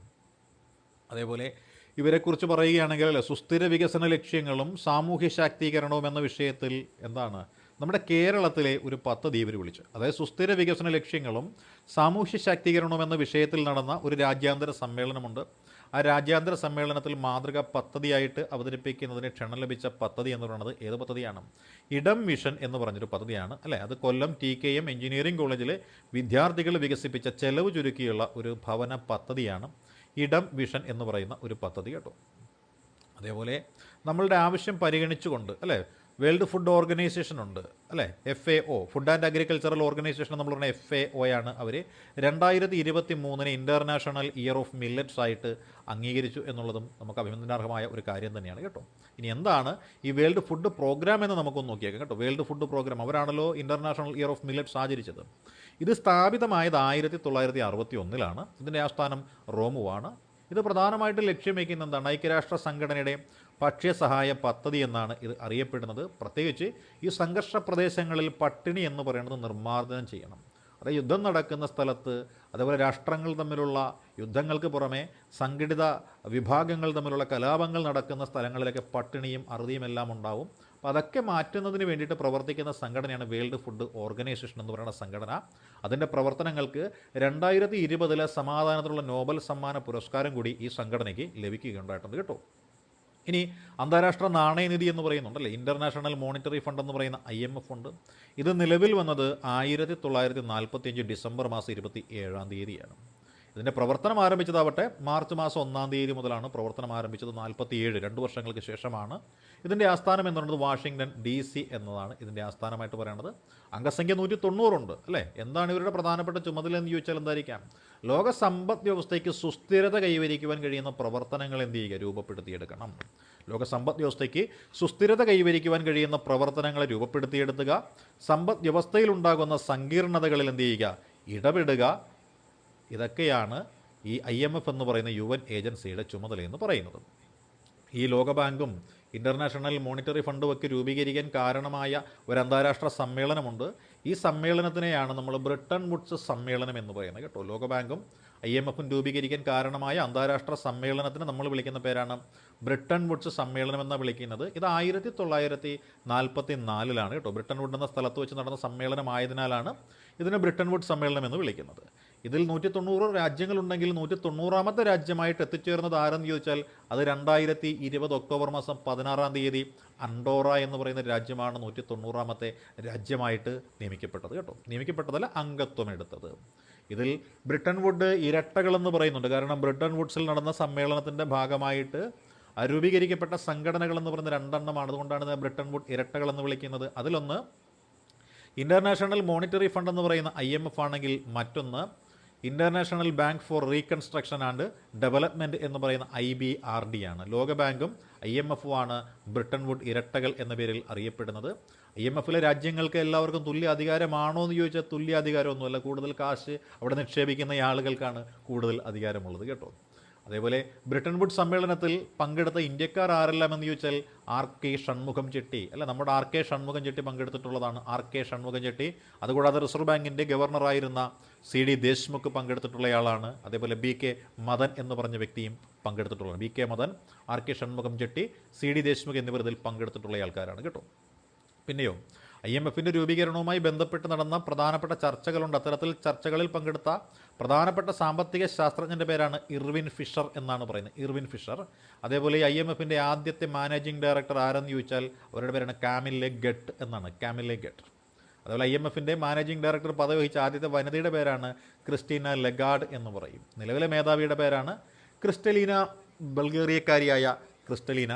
IMFുമായി ബന്ധപ്പെട്ട അടുത്ത വനിതാരാണ് നമ്മുടെ ഗീതാ ഗോപിനാഥാണ്. കാരണം IMFിൻ്റെ ചീഫ് എക്കണോമിസ്റ്റ് അല്ലെ ചീഫ് എക്കണോമിക് അഡ്വൈസറായിട്ട് നിയമിക്കപ്പെട്ട വ്യക്തിയാണ് ആര്? ഗീതാ ഗോപിനാഥ് എന്ന് പറയുന്നത്. അപ്പോൾ നമ്മൾ ഇത്രയും കാര്യങ്ങൾ പഠിച്ചു. ഇനി UNൻ്റെ ചാർട്ടർ എന്താണ് എന്നുകൂടി നമുക്കൊന്ന് നോക്കിയേക്കാം അല്ലേ. UNൻ്റെ ചാർട്ടർ എന്താണ് എന്നുകൂടി പഠിച്ചു കഴിഞ്ഞാൽ UNനുമായി ബന്ധപ്പെട്ടുകൊണ്ടുള്ള നമ്മുടെ പഠനം നമുക്ക് ഏകദേശം പൂർത്തീകരിക്കുവാനായിട്ട് സാധിക്കുന്നതാണ് കേട്ടോ.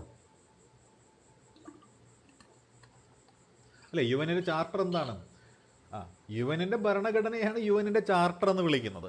നമ്മൾ കവണൻ്റ് എന്ന് വിളിച്ചത് സർവ്വരാഷ്ട്ര സഖ്യത്തിൻ്റെ ഭരണഘടനയായിരുന്നുവെങ്കിൽ ഇവിടെ നമ്മൾ UNൻ്റെ ഇതിനെ ചാർട്ടർ എന്നാണ് വിളിക്കുന്നത്.